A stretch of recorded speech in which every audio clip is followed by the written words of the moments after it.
what I'm talking about. Welcome, everybody. Welcome, Arvanauts. Welcome to the show. Welcome to Tuesday. It is September 18th, 2018. It is 8:45 a.m. Eastern. It is early times. It is the early world. But it is an early world that we're happy to be here for because we are here for your entertainment and education over the next almost 3 hours, as maybe 2 hours, 45 minutes or so, as we continue with day 30 of Adventures in Middle-earth, Wilderland Adventures, Episode 5, A Darkness in the Marshes. And in answer to your question, Tim and Nebula, the graphics were done by Kilobyte. That video is Kilobyte's video with Chrono Wolf, as Echo just said, having done the music. And it was pretty awesome. I'm really happy with the videos that he's done. You can see more of his work on my other campaigns as well. So welcome, everybody. I hope everyone's doing well. Thank you for getting here super early. We are all up early. We're starting a little later than planned, which is mostly on me because of having to scramble and do some stuff this morning that I had not expected. But everything's fine. Everyone's good. Everyone's happy. And we are here and ready to go. Before we get started, you know how to support the stream. If you have not done so already, please consider following the channel. That is always a good thing. Please make sure to check out the YouTube channel where you can see past broadcasts of this stream. !ArvTube will get you over there. My Discord channel is !ArvCord. That Discord channel is growing rapidly, so please join up with us and hang out with us in between streams. !Arv tweets will get you over to my Twitter, where you can check out what it is I have to tweet about on a somewhat almost daily basis. Fair warning, I do tweet about other stuff besides just gaming, also book-related stuff, writing-related stuff, teaching-related stuff, family-related stuff, and politics-related stuff. So it's basically me, but would love to see you over there following on the Twitter account. While we're on the subject of tweeting, !CTT, as Echo just put up there, or !tweet would allow you to tweet out the stream, and if you could do that, that would be great. We'd love to try to do that to broaden out the community and not just be talking to the folks on Twitch, but get more people into Twitch and get them into our channel. That would be lovely with !tweet. !Arv Shop will get you over to my merchandise area where you can get Infinity and Beyond stuff, but soon we will be having other stuff added to that, including Assignment Impossible and Esper Genesis merchandise there as well. And then we've got !Arvtreon currently sitting at 403.96. That allows you to inspire and do other things, and I'm very, very excited about that. And you crunched the number. You did a finer tweet. You crunched the numbers hard. All right. I'm glad to see it, Echo. I'm glad to see it. So yes, !Arvtreon. You can get cool stuff for yourself, cool stuff for the channel as well. So please support that if you can. And last but certainly not least, we've got the sub system above. Now, we had a crazy night on Saturday when we had Infinity and Beyond Curse of Strahd, which was really a great session. We had a big sub train, basically. We had a ton of people gifting subs. So we almost hit 60 subs. So we are almost up to 60 subscribers right now, which is a record for the channel. Would love to break that record today. If we can, get those emotes to use. If you subscribe at the tier 2 level, you can also inspire the players as well. And if someone has gifted you a sub this month, you have until September 30th, and you can renew that sub for $1. So you can actually tack on an extra 30 days at the end of that gift sub for a single buck. So that is very, very cheap. And if you can do that, that would be much appreciated. If someone has gifted you a sub, thanks to those of you who gave out subs and everything and have subscribed yourselves. It is a big help, so thank you. Schedule. Today we are doing Tolkien, of course, Adventures of Middle-earth. We will be wrapping this up about 11:05, 11:10, something like that today. And then I will be here as normal for GOG and Pen and Pixels, but there will be a gap. Normally we finish up at about 3 or 3:15, and then I start streaming at 4, but in this particular case we're going to be wrapping up much earlier, so there's going to be a gap of a few hours. But at 4 o'clock p.m., we will be back with D&D with GOG, Storm King's Thunder. So we'll have more D&D for you. That is a fun campaign as well, a little lighthearted and a lot of fun. So hopefully you'll have a chance to check that out over on my Pen and Pixel show on GOG. On Friday, on this coming Friday, actually, if you take a look at your calendar, if you take a look at your calendar, this, as he opens the URL quickly, The Friday is going to bring you the next Esper Genesis session. We've got 2 Esper Genesis sessions coming up. The 21st will be one of them. The 28th will be the other one. Very excited about that. I have a couple of surprises in store for the folks in Esper Genesis, so you will not want to miss that. That's coming up on the 21st and the 28th. And on Saturday, the 22nd, we have got the next Masters of the Dungeon. That will be at 6 p.m. And we will have special guest Grimjack with us. So Greg Grimjack, who is part of my Summon Impossible campaign, who DMs tons of different shows and things like that here on Twitch. He will be joining us as our guest at 6 p.m. Eastern, joining Askren and the Digital DM and myself. And then at 8 p.m. we will continue with Lone Wolf HD Remastered. So we got a lot of stuff going on. Last thing I want to mention for today is that we'll be taking our final vote for the Patreon-fueled Chat Chosen Game of the Month. Oh, thank you, Echo. Chat Chosen Game of the Month, which right now, I believe as of last check, Lego Lord of the Rings was actually winning this. Let me just double check. Yeah, as of right now, Lego The Lord of the Rings is winning this vote. It's running away with it right now, but there's only 8 votes right now, so we'll see. You have until the end of this session today. Lego The Lord of the Rings, Growlancer 2, and Hero of the Kingdom. Get your vote in now, people, for what game you would like me to play, and I will be closing that down at the end of the session today. All right, with that said, we are all here and ready to go, and so I am going to unmute myself as I usually do, so they know that we're ready to go, and then I'm going to unmute them. And then last but certainly not least, dun dun dun dun dun. Hey, there is the crew. Everyone is here. They are all awake, even poor Trendane. And they are all awake and ready to go and fired up, and so am I. And I am very pleased to have you all with us. Thank you for the cheer, Lucathea.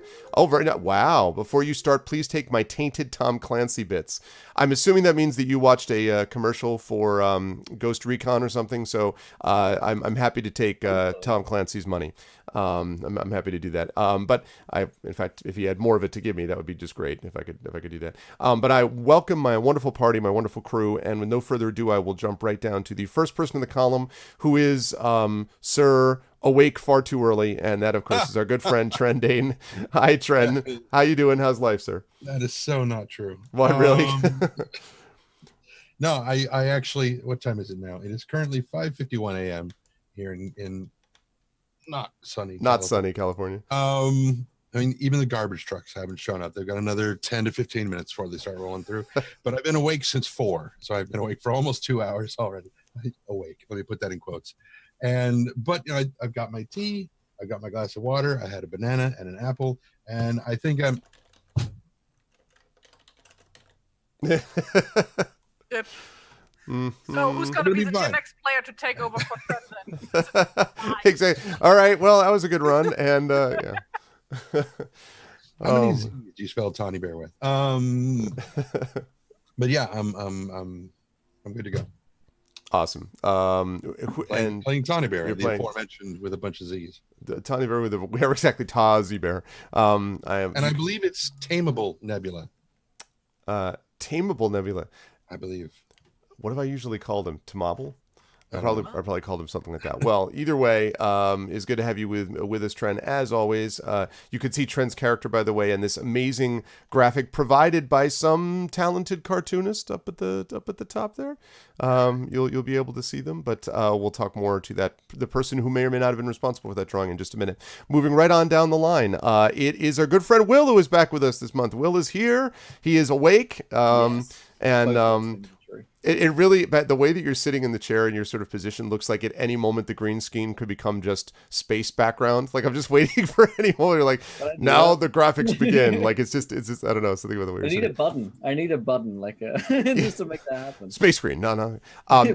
How are you doing, Will? How's life in the universe, sir? I'm good. You know, just sort of waking up, coffee, trying to remember what last thing that I did as my character. I think you just sort of went. Yeah, that was my guess. Yeah, no, I'm good. I'm looking forward to today's session. I heard that this one's all about me, so I decided to turn up. The first bit of it, anyway. Yes. Yeah, it really plays into my ego for coming on today's show. Yep. No, I'm looking forward to it and learning. This is like I was explaining to Sid last night in the nerdiest way, like, and so we're gonna learn about my character's backstory and like my family, and she's like, that you just have to ignore that and be like, yeah, that's right. So anyway, and you just keep going. Yeah, that's nice, honey. Yeah. So I'm looking forward to getting into it, and of course I'll be playing Robar Staunton, the Dunedain Ranger, who's going to learn about himself today. Oh. Very exciting. I'm very happy to have Will back with us, back in the fold. And by the way, if you're thinking to yourself, how can I meet some of these wonderful people face to face? We're going to tell you how to do that in just a little bit. But moving right down the, coming soon, coming next month even. Moving down the line, we have someone who might have actually done a drawing of a certain type at some point that you might see. And that, of course, is our good friend Terry Toons. Hi, Terry. Who, at least this is not actually irrational hours for Terry. Like, this is kind of actual daytime sort of, right? Yeah, like, but I slept like shit last night, so that doesn't matter.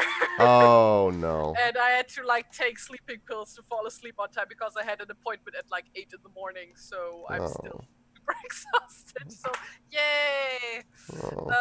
No, it's fine. I had 3 cups of coffee. This is fine. Yeah, that's so nice to be here and stuff. I'm very good today, and I am playing Inge, daughter of Ida. She is a dwarf from the Erebor, and has a trusty pony sidekick called Lilleman, who you can see on the screen now. There it is. Yes. Zoom. Yep. And yes, like I finished that drawing the other week. I'm gonna move that. I'm actually gonna move that over there because I just like that drawing too much. So that is currently my desktop background because I like it so much. It was kind of funny because I was talking to someone. I was on a call about something else related to a book project I'm working on, and I was talking about something, and I'm like, so I think at this point in the sequence, this character is staring at this other character, and as I did that, the zoom window just that was like Bjorn, Tawny Bear was just to the right of it. So I'm just like so and so staring, and I look over, and like Tawny is staring into my soul, and just kind of like. And I like move the zoom window a little bit. I'm like, I don't want to be stared at right now. It was kind of. Tawny is judging you. Tawny's judging me, silently. Yeah. But no, it's a really cool drawing, and you should check out more of Terry's work. Terry also, of course, did the Lone Wolf things, and next month is going to be doing Sagard the Barbarian. Mostly because she put her thumb on the scale and really wanted Sagard the Barbarian so she could draw barbarians. Well, so I mean, like the thing is, like the other options were all like. All awesome in their own right, but I, like from a drawing perspective, like I'm really much more into drawing, barbarians because it's fun. Yeah, no, I mean, I get it. Like that's what is best in life, to draw your barbarians. I get it. Like that's fine. It is a pleasure to have Terry with us, as always. Very excited to hear and see what Inga does today, and her sidekick Lilleman. And last but certainly not least, someone who we'll talk more about in terms of how you could meet this person face to face, and that, of course, is Amal, right down below. Hello, Amal. You'll notice that she is in a different place. She has decided that she will, from this point forward, broadcast from this room all the time. She's got it. No, not accurate. How are you, Amal? I am okay. I'm thinking of the time zone thing and realizing like I woke up in the past at the time that it is for Tawny now. Tawny, Trendon, blah. Same two names. So I've been awake for some time, and I'm getting a tiny bit punchy as I drink only my first cup of coffee, but everything's okay. I'm heading. I'm actually excited. There's going to be some like change in as much as I have finally bought myself a new laptop, which is not this laptop, but it will be arriving on hopefully Wednesday, and this will be the third ever laptop that I have in my life. In my life, I have had 2 laptops. The one I'm currently using is 9 years old. Wow. So, yeah, it's very, very good. If you want to, like, if you ever find yourself back in the past wondering what laptop you should get, definitely get an HP ProBook 6360B. Since discontinued. Yeah, no, it can't be. They discontinued it. You got a coupon code or something? That's great. It's so good. It's still, going fine. It's just slowing down a bit, and it would be nice to have a better webcam and stuff like that. So yeah. Anyway, so I'm excited about having a new laptop from which to potentially stream. Eventually, hopefully not also from this room, which is my extremely messy grad student office that has had many sad things happen to it in the last year. So boxes, stuff, things. Anyway, I play a woodsman of Rosgobel named the River, who is a warden who is also kind of heraldic, and she has a fantastic, amazing, noble, loyal hound named Stone, who is super great. Who you can see right there on that drawing. Yes, and The size of Lillimon. yes, exactly. Which must be noted is to scale. That's all. That's all appropriate to Is it scale. a dog-sized horse or is it a horse-sized dog? Yes. You decide. Yeah, exactly. Yes. We should bear this in mind in case, in a pinch, we've left Lillimon somewhere safe and Stone is with us, and Inga needs to ride something out of their path. Ride Stone. Well, I mean, Lillimon is not for riding, he's for carrying stuff. She can ride him if need be, but not for he's just to carry stuff. Arv, can you jump back to the cover of the book that you used for your intro thing? Sure. Just real quick, I want to something about the idea of riding wolves and dogs. Their rib cages are very different shapes. Yeah. So you see that goblin on the left-hand side of that image. Yeah. When he comes down on that spine, it's not going to be a cut. That's why goblins and orcs are so crabby. It's because they're constantly getting racked by the spine of. It's a good point. Never mind. Let's just. That's fair. No, I hear that. I hear that. That's a good point. It's unless they especially pad the outside of stones, with even more fur, and stuff like that. But I am. A doggy saddle. Yeah, that right. A special saddle for we have the technology for riding things that are. I mean, a horse's back is kind of pointy in a way that a pony's isn't, right? Like a pony is kind of sloped, so that you can actually ride a pony bareback in a way that is much, much, much more difficult with horses. Because the ridge of their neck goes farther. Exactly. So saddles on horses more important. But anyway, yes. Keep this in mind if you ever decide you want to ride a Shetland pony. This is something you need to remember. Playing along at home. If you're playing along at home. So I've been on a Shetland pony, my feet reach the bottom. So yeah, exactly. Well, that's so.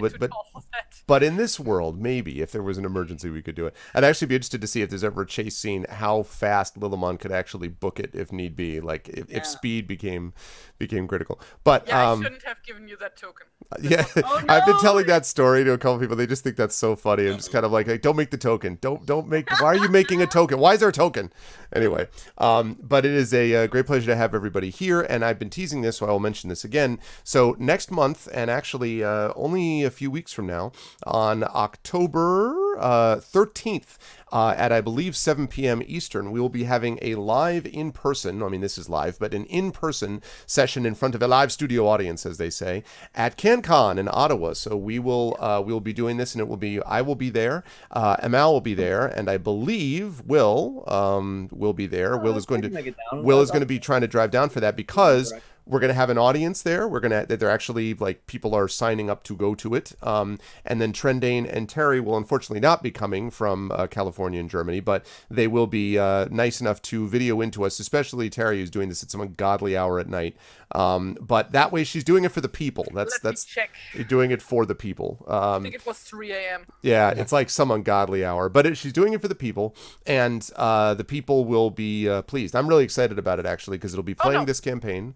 It's what time is it for you there? 1 a.m. to 4 a.m. 1 to 4 a.m. Okay, still kind of ungodly, but regardless, it's going to be a lot of fun. And if you want to meet any of us that are going to be there in person, Will, Amal, or myself, or you want to see this live event, please do it. It's the first time CanCon's done anything like this. They are very excited. I know this because they told me, and I think the audience is going to be pretty pumped up about it too. So I'm really excited. We can spread the gospel of this amazing game and of this system, which is created by Cubicle 7. And last note, and then we'll get started. I just wanted to show off, because I just got it, the Adventures in Middle-earth Rivendell Region Guide, which I just got.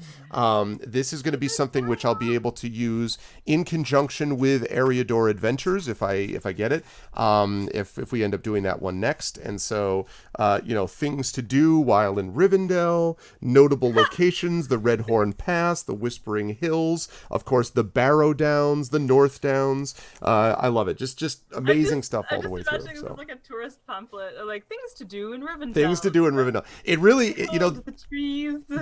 maybe just because of the Tolkien thing, but these books are so well put together, and a lot of them are just taken over from the One Ring game that they do, that it's one of those things you just want to sort of sit down and read the book. And I don't usually, because I'm too busy reading stuff already, but I do have a chance to go through and just like thumb through it when I first get it and like look at the maps and like all that stuff. And it's pretty cool. Like they really do a good job. This is the thing that got me going on Adventures of Middle Earth when I saw the cover of it, and it was just this picture of Gandalf, and I look and I'm like, this is beautiful. How do I get involved in this? And the rest is history. So yeah, it's good stuff and like that. But let's move on to the game itself and get moving because we have a lot to get to today. Quick summary, first of all, of what happened in our last session. The party, and we're going to put aside Robar for a minute because Robar is going to be dealing with him separately in just a moment, in a flashback sequence, basically. But Robar and the rest of the party traveled down to Roscabel. They had been summoned by Radagast to do this, and during the last session, the River managed to speak to her parents. She caught up with her parents, or at least, to be accurate, caught up with her mother. And what she discovered during this conversation with her mother is that, of course, her mother was extremely happy to see her, as were the rest of the woodmen in Roscabel. But there was something clearly wrong. And as the River asked questions and found out more details, it turns out that her father had basically gone. There had been all these things happening where some of the animals that the woodsmen raised had been taken in the night. There had been actually people that had come in and broken into their house. And again, their house is inside Roscabel, which has a magical hedge around it, which is generally maintained by Radagast. So it's pretty safe most of the time. And yet someone had broken into that place.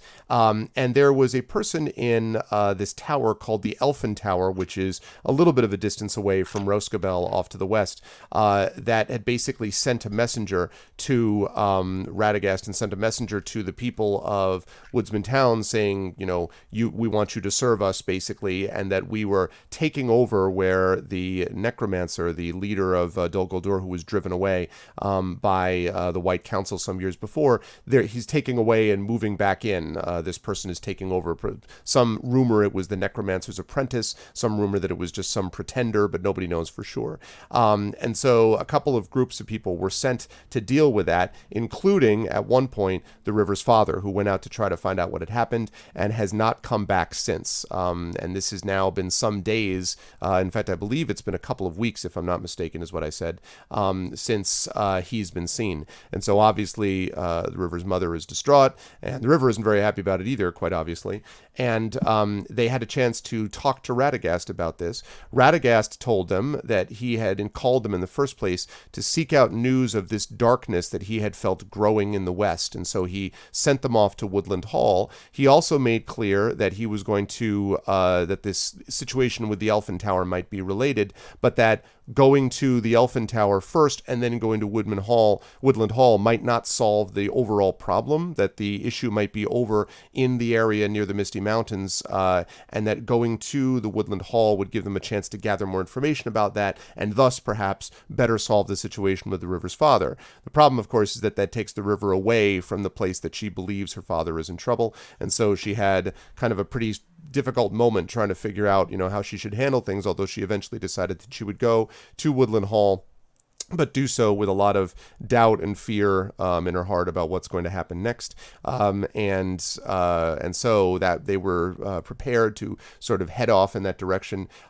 with the River staying with her mother that evening, while Tawny and Inga and Robar stayed in Radagast's hut. Last note I should make, however, is that at the end of our last session, there was a treasure distribution thing where, thanks to an extremely successful roll based upon an advantage that was given just at the right time, she made nonstop gave us a critical failure and a critical success. So it was because of the advantage that she got to use the critical success. And so the party was given several things. They were given a flask, I believe. They were given they were given not a bag of storms. This was the big battle over storm or drink. And so they decided eventually on the drink, which is basically a healing potion. But the storm was a bag of storms, and the one they couldn't decide what he was going to do was Robar. As Will later told us, Robar would always go drink. So, and so as a consequence, that's what they decided to do. And then the third one, and I'm not finding on my notes what it was, the third thing that I gave, that Radagast gave you. There's like the dust that he sprinkled on their feet. Oh yeah, so that they can, Oh, yes, so they that's can right. travel faster, and also I think it's something like we get automatic success on survival checks. Advantage on survival checks, yes. Right. Oh, so that wasn't me trying to level that up. By the way. I think it means we automatically, for the rest of the campaign, succeed on all things. Yeah, which is great.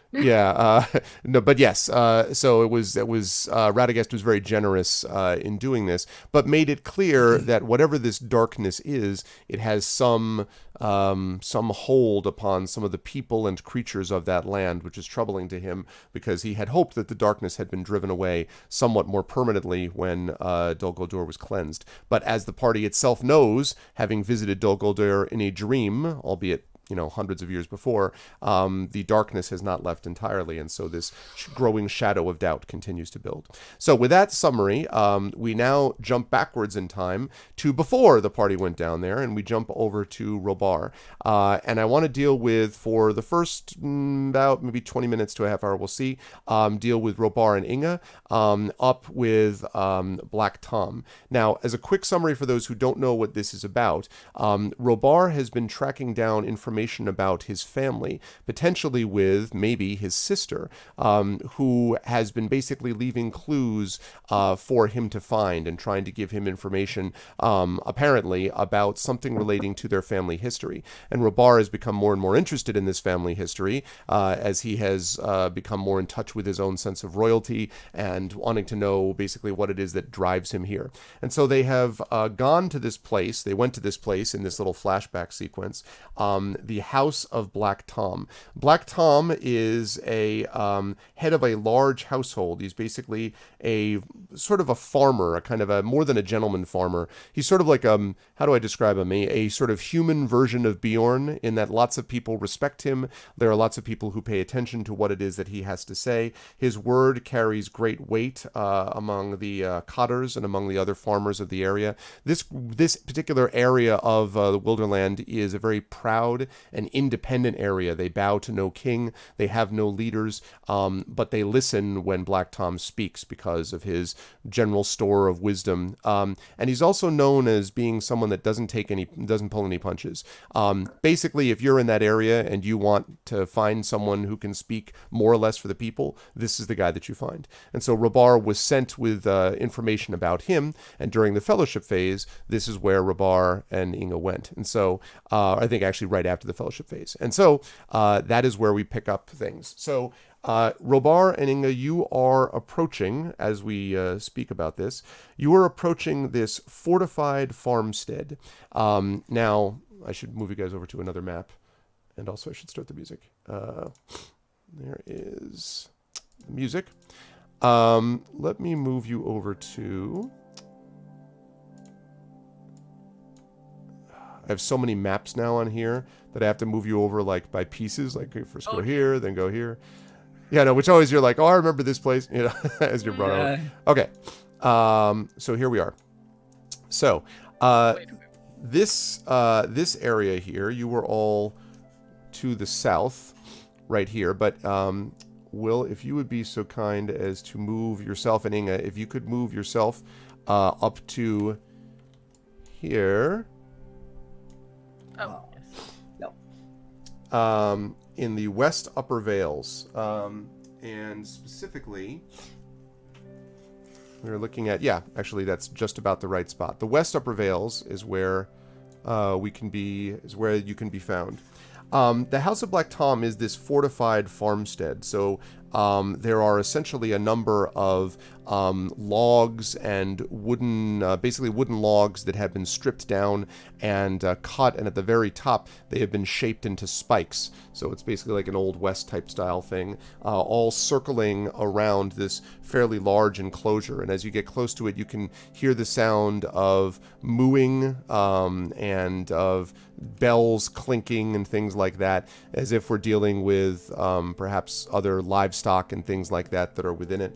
There is a large wooden door on the outside, and there are no guards that you see on the walls or anything like that. There's definitely noise coming from inside, but there's nobody right now looking outside. There's also a number of fields in the West Upper Vales here that are sort of surrounding it, but there's no livestock out at the moment. And so, now I give it over to you. I guess it's polite to knock. Go on ahead. Okay, so you... Okay, Rest so you head over. It makes a surprisingly thunk, thunk, thunk type of sound, and echoes inside. And then you see what you hadn't really noticed before, but there's this smaller little window that opens up, and you see a face peering out. And it is of a relatively young man, looks like to you, who peers out and... Yeah? Black Tom, He's inside. What you want? I want to speak with him. You got a message?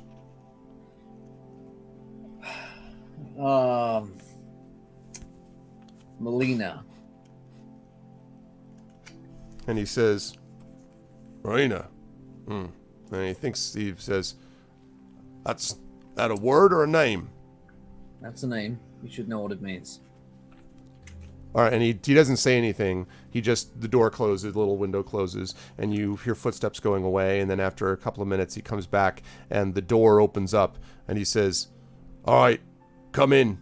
You have to leave your weapons right there, though. And you can see that there's two burly guys behind him. They're not carrying weapons, though. Both of them have what look like basically scythes that they're holding, and these scythes do not look like weapons of war exactly, but you can see, both Rabarning, you can see that the blades of the scythes are notched. And if you know anything about scythes, which of course are used generally to harvest grain and wheat and things like that, that doesn't usually create notches. So these things may not be weapons of war, but they've definitely been used for things other than crops. Scythes are terrible as weapons. Yep.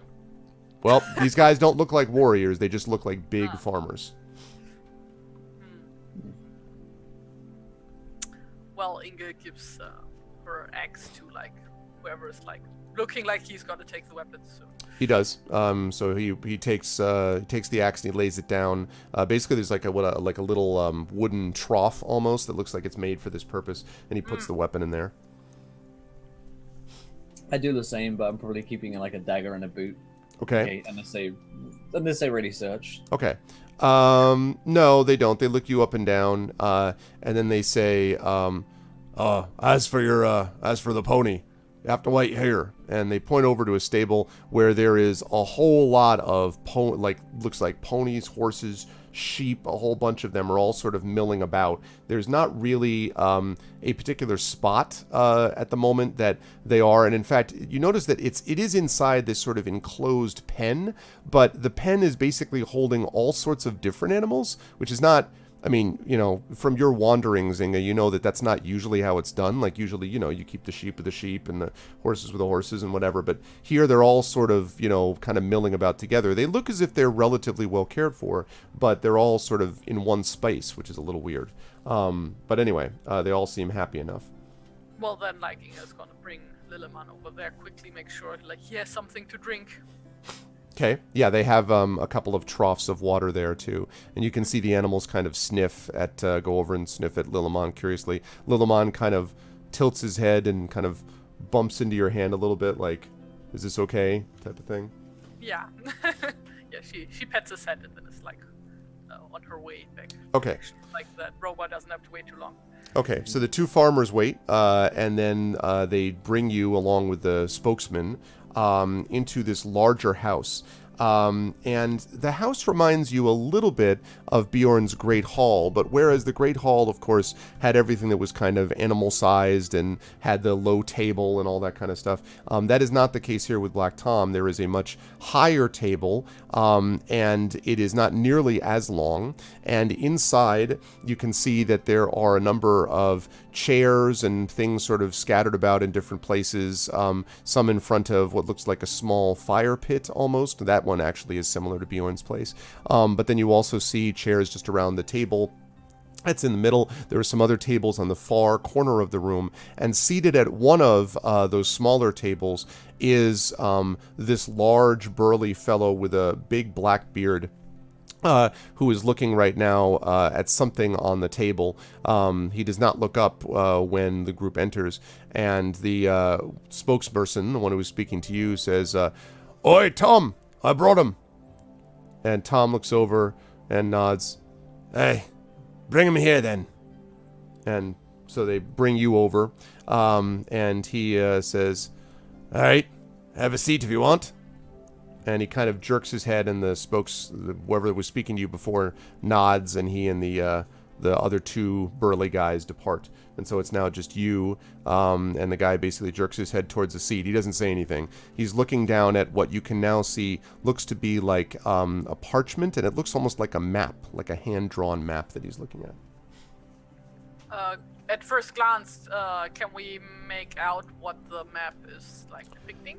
It looks vaguely, although you'd have to kind of get a little bit closer, like around his shoulder to see it, but it looks vaguely like there is a set of, it's very roughly drawn, so it's hard to tell what the area is, but it looks as if it's showing, because you can actually see what looks like there's a big S in one large circle, and then there's an H, and then there's numbers next to it. So you can see that there's like 45 was like next to the S, and then that's crossed out, and then there's 42, and then under the horse there was like 30, and that's crossed out, and now there's 25. And you can see like several circles like that have different letters with numbers that have all been crossed out and replaced with other numbers.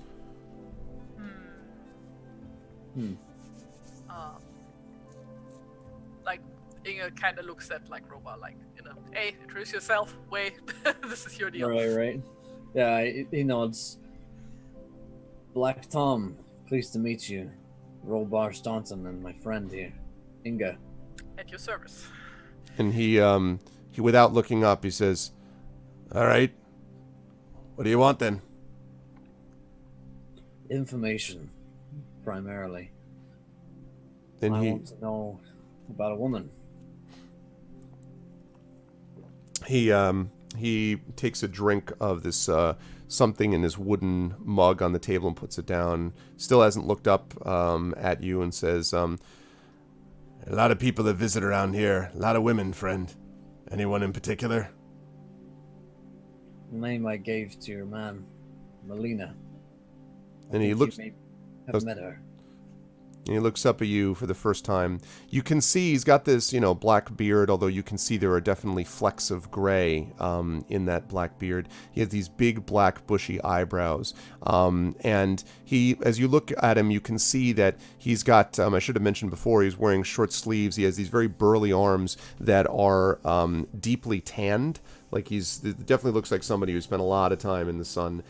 His hands are weathered, and you can see that his cheekbones above the beard and so forth are weathered as well. There are wrinkles around his eyes, but his eyes themselves are very bright, almost sort of shining in a way, with intelligence. And he looks up and says, I did meet her, but and he thinks for a minute, and he says, "You'll understand, friend, if I don't go talking about who it is and why I met them.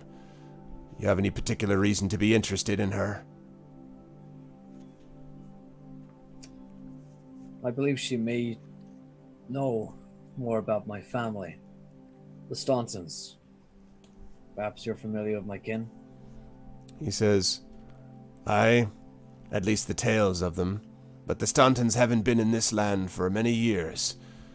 And when this person you're speaking of came to meet me, She didn't say anything about being part of some larger family. Now, I don't mean to disbelieve you, but are you sure you're not just trafficking in old tales? It wouldn't be the first time, you know. Not at all. My name is Rolbar Staunton. I am from that line, though it may be dead. He says, begging your pardon, you might be one of them Dunedain, one of them rangers, dangerous people wandering through the wilds. You might be. You certainly have the look for it. But I've had many people that have come by claiming to be things. How do I know you are who you say? I probably have a symbol, which is like my family sigil, but it may be very old and sort of tarnished. Okay. The other thing is I have the stone from we think when we found it with the elves. Yep. And so I will sort of present those two things, sliding it across, the table towards him. And he looks at it for a minute and he says, He says, a stone and a sigil. And he says, I recognize this symbol, I think. Heard about it in tales before. But it's been a long time since we've had a lord in our lands. And the people seem to like it that way. I don't know all the details, but I do know about what your family home used to be. When I was just a child, I remember wandering around the outside of it, seeing the great people in their great thrones, wandering around the outside of that house. I don't know what's happened to your family and if you've fallen on hard times, but I must say I wish they'd give a certain thought to those of us who are working the fields for people like you.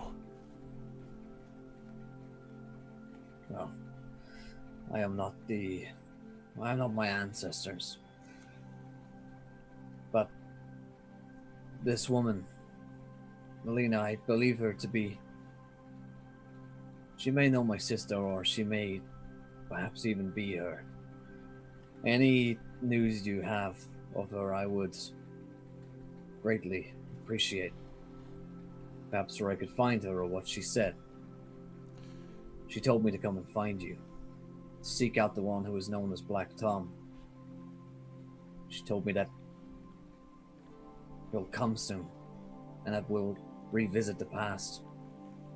I don't know if that means anything to you. This is just cryptic. He nods and he says, sounds like the same one. She was cryptic enough for all that. And he leans back in his chair and he regards you and he says, with sort of one arm almost thrown back casually over it, and he says, I wouldn't mind visiting the past in some ways. It was a lot simpler then. I'll tell you what. I'll give you the information you seek, but you need to promise to help me as well. And maybe our issues are connected. I have a feeling that what's happening to us here has something to do with what's happening to you and your family. And if you could come back and bring back something of leadership to this land, it might help them. I'm no leader of men, but what Black Tom says people listen to. I've seen a lot come and go. Maybe you're one of the ones who will come again. I guess we'll find out. But it depends on what you're willing to do. I've been away from home for a very long time. All I want to do is come home. I've seen a lot on the road. My companions. And I think I've seen the good in people and the bad in them as well. And I hope that if I were to lead, to come back, that I would do it right. And be kind and fair. He pauses and he narrows his eyes and he says, what exactly would you do if some around here didn't take to the yoke of leadership? I don't refer to myself, you understand. I'm just thinking of some of the others. I don't wish to rule over anyone, but I would give protection and safety to those who did. And indeed, those who didn't, I would help them however I could. It's not my intent to be a king. I just want to come home. Live a peaceful life. He nods. Darkness. He nods, sort of regarding you. He kind of looks up and down. Says, "All right. Well, I'll tell you what I know, and then tell you for the story. And if you can help us, well, it'll be worth, I think, your time. What do you say?" Aye, sounds good to me. He says, "Before I begin, though, this one here," and he indicates you, Inga. She's a friend of yours? This dwarf? Yes. Okay. Yes, that would be me. And he kind of crosses his arms and he says, "All right. This little contract I've made doesn't address you, but if you're willing to help along with it, I'd be grateful. I don't have all that I can do, but the friendship of Black Tom will help you here in the West Upper Vales. You can decide as you wish, though." Was it me or Yeah, that Robar? was you. He was talking to you. I go where Robar goes. And so he nods and he says, "All right." So he says, "Your sister, assuming that's who it is, arrived here a couple of months ago now. She came here, knocking on the door, much like you did. My boys let her in, brought her to me. She was quiet, sort of like you. Calm, had this searching look in her eyes. I've seen that look before. It's the look of someone who's searching for something that she's lost and can't find. She sat down and talked to me about her family. Talked about the Stauntons. First time I'd heard that name, and when you brought it up here, that was the first time I'd heard it since she spoke of it. She said that she had left her ancestral home, that her family had been forced to leave, and that now she had wandered the wilds and was looking to come back. And she said the reason she needed to come back was because of the movement in Gundabad. What movement, I say? There ain't been anything from Gundabad lo these many years. That won't stay the way it is for long, she says, all quiet-like, her eyes dark. Soon Gundabad will produce its evil again, and we'll all suffer the hammer blow when it falls. Us first of all, before anyone east of the Anduin, and anyone down by Mirkwood, Woodland Hall, Roscabel. They won't feel it before we will. Well, I'm a plain-speaking man, and I appreciated what she had to say, but I couldn't necessarily trust it. As I say, I've heard lies before, and more since then, as you'll hear in a bit. Anyway, she says, it's hard to gather my family together, and if we're to rebuild our ancestral home, I need more than just me. That's too bad, says I, but I'm not a builder. I'm a farmer. I have my animals to tend to, and I can't order people around here to do it. They listen to themselves. She shakes her head and says, I don't want builders. I just want someone to tell others where I've gone. Then she says, my brother will come looking for me, someday soon. You'll know him by his look. You'll know him by the things he carries. But mostly, you'll know him by the way he behaves, how he carries himself. Now, I'm no great judge of royalty, but I know if a man's going to cheat me when we're doing the cream check. I know whether he's going to cheat me when we're trading. I looked you up and down just now, and I think you're the person she's speaking of. And there's one final test that will prove it, but we'll get to that in a bit.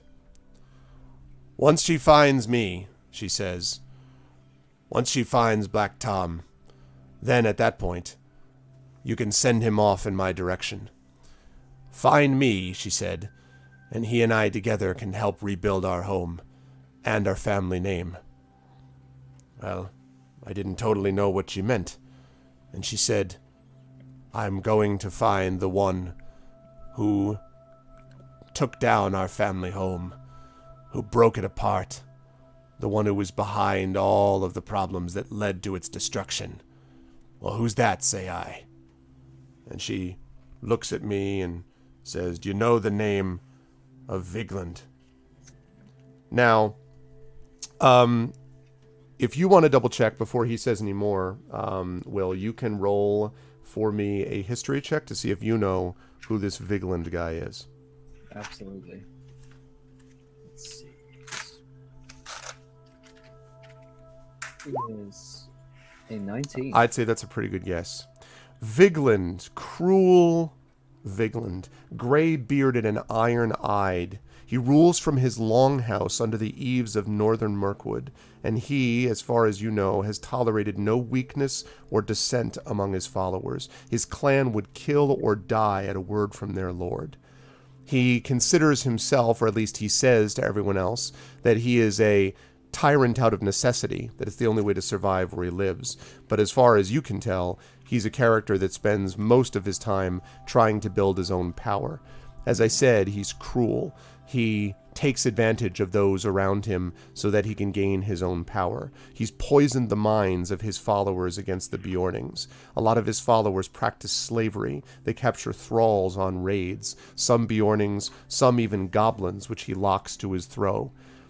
He believes, or at least he seems to believe, that his leadership is needed.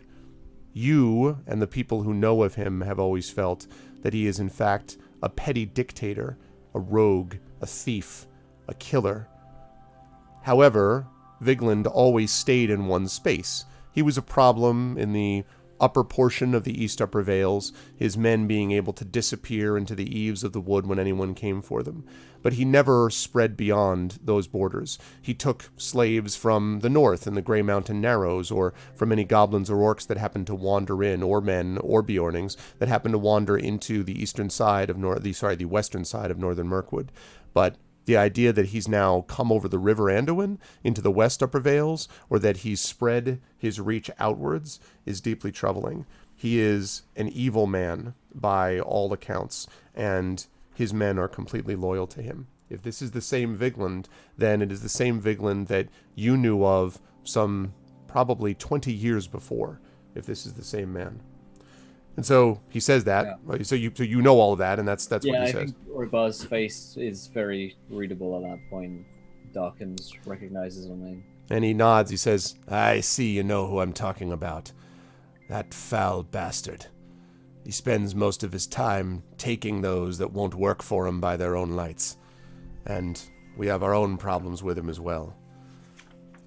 This is where you come in, as far as helping us. A couple of weeks ago, I had people come to me. They worked for the Viglundings, they said. They offered me gold, promised me a place of honor if I took Vigland as my lord. And, of course, they made some other things clear as well. They looked around the hall, said, it's a beautiful place you've got here. Wonderful farm. It would be terrible if anything were to happen to it. I called the dogs, told them to get off my property, and to leave the Upper Vales behind. I said, I control oxen. I don't take their yoke and use them for any man.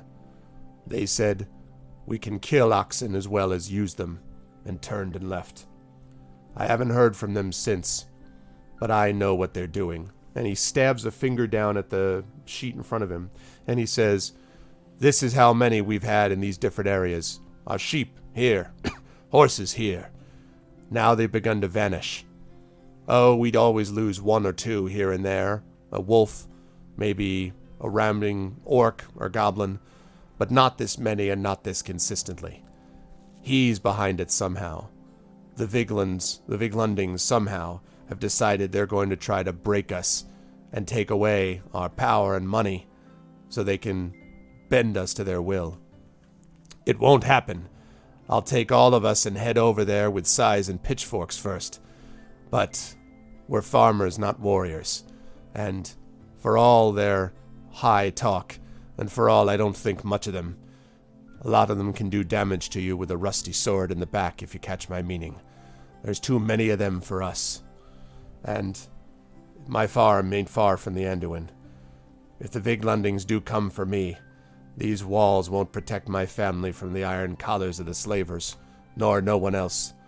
The West Upper Vales could fall to him eventually. Do I think that he's a great leader? No. But do I think he's a man who knows how to get his people to do what he wants? Sometimes, yes. And he could be a threat to everyone as far down as the forest gate. Not that the elves would give a damn, them as wait underneath the forest and peek out from behind their trees. But for the rest of us, we living here in the open fields, we're right there for all to see. Goblins to the north in Gundabad, and Viglandings to the east in the Upper Vales. It's not a good spot to be in, if you don't mind my saying. Anyway, she told me that Vigland had something to do with all this, and that she was going to have it out with him one way or the other. I said one person can't stay up against him. One person can't face him down. She looked at me and stood up. She had a gray-eyed gleam. And she said, "Not all can, but everyone must try." Turned around and walked out without looking back. As I say, that was a couple of months ago, and I ain't heard from her since. I don't know what she's done, but I know she hasn't stopped the Viglandings. If you want to know what's happening with her, you have to deal with him. Deep sigh as he takes Olis in. Okay. Well, if what you say is true, then I have no choice. I have to meet with this Vigland. And hopefully I can help you and your folk as well. Me and my friend here, we've met our fair share of tyrants and brought a few of them to justice as well, those who would be kings. This Vigland will fall the same as the others, if he is the tyrant that he claims to be. Tell me, where can I find him? He says, well, his actual home I've never rightly seen. I don't come out of the walls except to tend to my animals these days. But if you were to head directly east, over the Anduin, and into the East Upper Vales, keep going almost directly and then up to the northeast.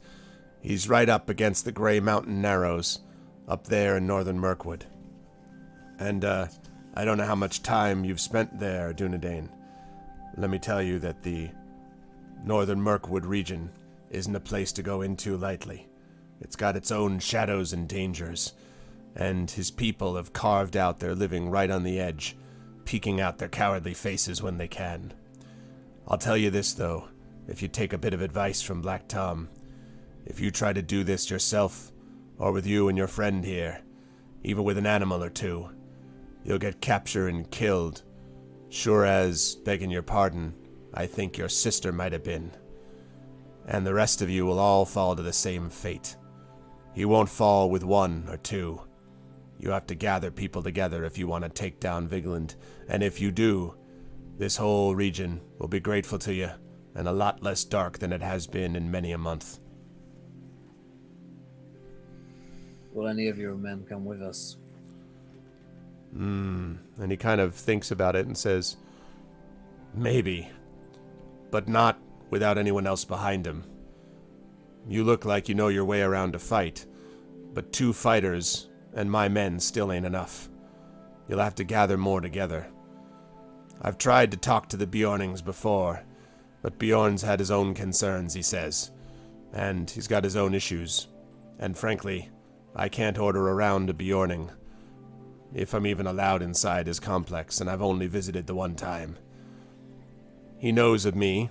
We're friendly enough, I suppose, but we keep to our own places. But that's the problem, you see. If we all stay inside our homes, then the evil's gonna come to us in the end, just like Vigland did to me.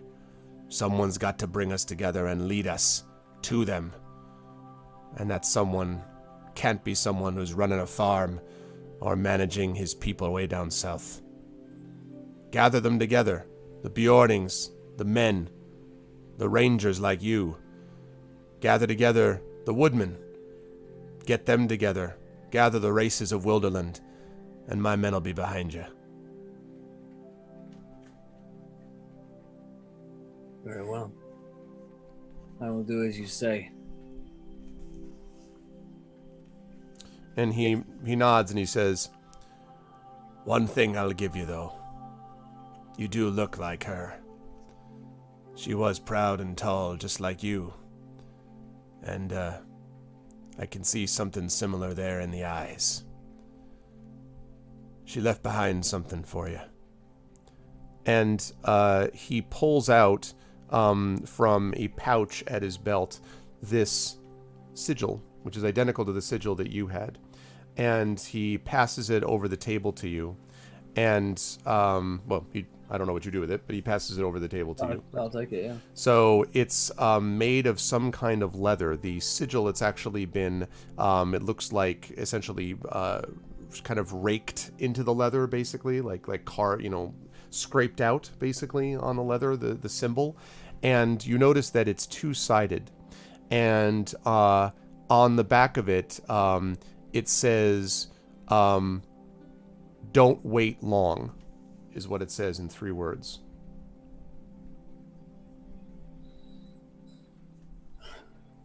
Thank you for this. He says, it's all I can do, and I hope it'll be good enough. But I can do one more thing for you. If you're ever in trouble around here, I can provide you some shelter, at least temporarily. Anyone comes trying to deal with you, they'll have to get through this stockade first. That's assuming you're willing to help and take down these Viglandings in the future. Aye. I am. And he says, "I think we can hold out here for a few months. Longer than that, though, I don't know. Winter's coming on. He won't move to us then. But when the spring comes, March, April, that's when he'll make his move if he's going to. And that's when we'll need you back, if you haven't already been." I'll be there. I'm friends of Bayonne. And I have some other friends who I think will be able to help as well. And if my name does stand for anything, perhaps some other rangers will join us. He looks at you and leans back and says, "If you don't mind my saying, you haven't used your name as such for a long time. Do you think you still remember what it is to be a king?"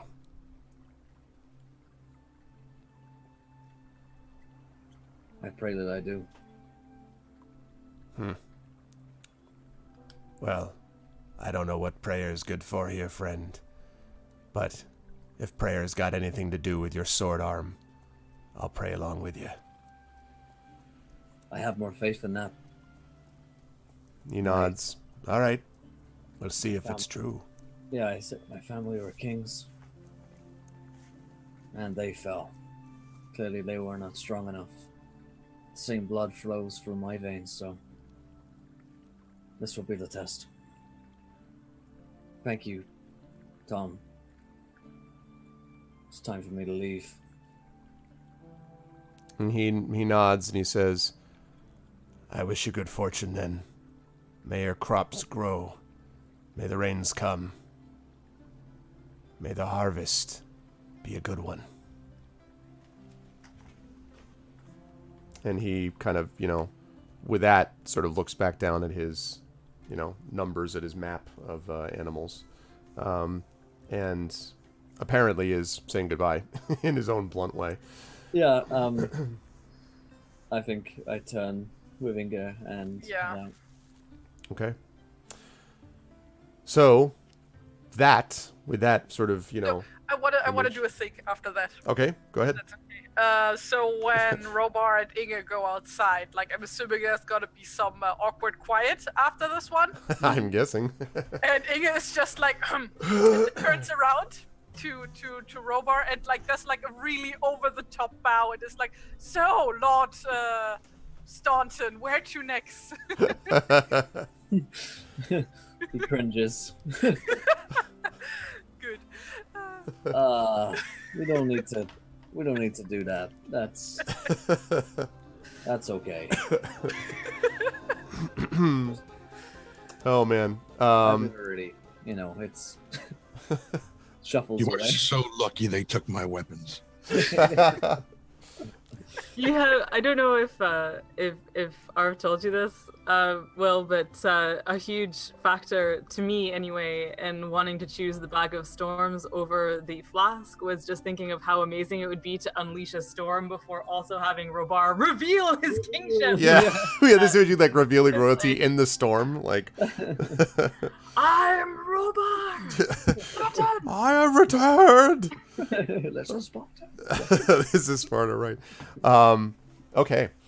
So that Robar has been on your mind as you headed down with the rest of the party, thinking about this. And actually, I should say, again, this is slightly out of frame. We're just Doctor Whoing it here, okay?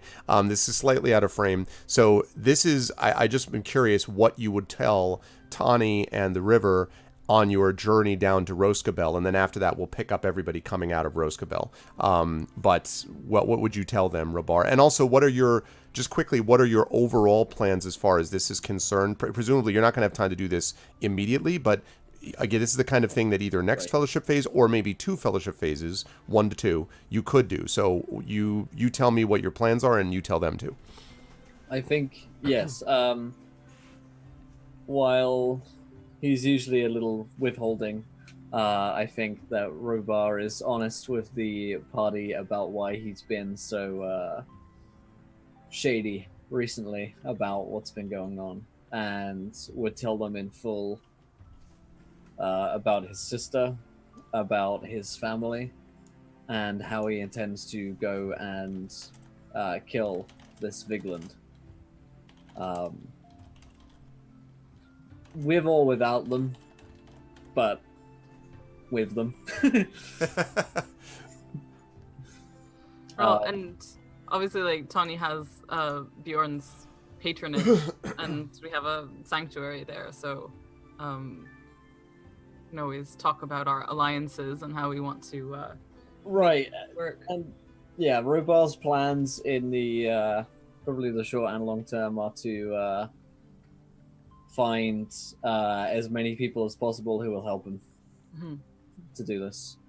And probably I would send whatever word I could to other rangers that I know about this, just to get a feeling for how cool I am in the club of doing it. Secret handshakes. You gotta make that name ring out. Yep. Exactly. Yes, this is Staunton, Robar Staunton.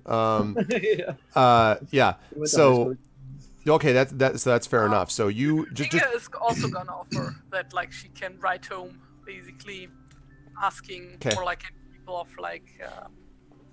well, I mean, there aren't many people in her own family, but her dead husband's family, for example, that's a huge clan.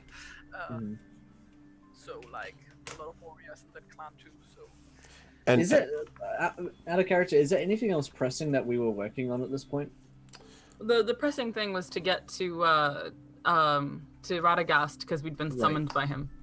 And then since arriving there has been pressing badness. But Cool. I actually wanted to ask though, Arv, while we're wibbly wobbling it and everything, everyone kind of had an opportunity to ask Radagast questions and stuff, but it feels like coming on the heels of this, that I don't know if this is the sort of thing that maybe Robar should have been able to ask Radagast about. I'd say that's fair if you wanted to, although, well, maybe. I mean, that's certainly he would certainly know of the name, although the way you described it about the people that have been there before, if you look at Valter the Bloody, Vigland, there are lots of these little petty, tyrants, little petty bandit kings, right?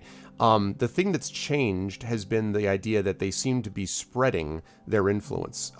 Why more people are sort of falling under their sway is the thing that's odd. But that said, Vigland would have been, from your point of view, Robar, a regional problem, a thing that Radagast would be dealing with, the necromancer in Dol Guldur, and like big things like that. Right. And Vigland's kind of small potatoes. Now, that doesn't mean you can't mention it to him. You absolutely can. The only reason I'm mentioning it is how much Radagast will know about it is unclear, but you're certainly welcome to ask him, sure, for sure. I think Robar is fairly bloody-minded. So once he gets this task, and not to totally derail what the main plot is, and not to make this all about Robar, but he is this is probably so personally important to him, more so than previous tasks, which he has begrudgingly gone on because he's friends with these people. Mm-hmm. So this one probably has a level of personal importance to him that would probably mean that he would prioritize this in his mind. Probably to the point that he would ask Radagast about it. Okay, I buy it. Then that's perfectly reasonable then. So let me get myself in my Radagast persona. So what would you ask him? And by the way, inside this hut basically is where Radagast was, this spectacular hut with animals in various places, with stacked books, yes, but also lots of other types of natural implements and things like that, sort of all over the place. And Radagast has given you this other task that I've previously mentioned. And what would you say to him then?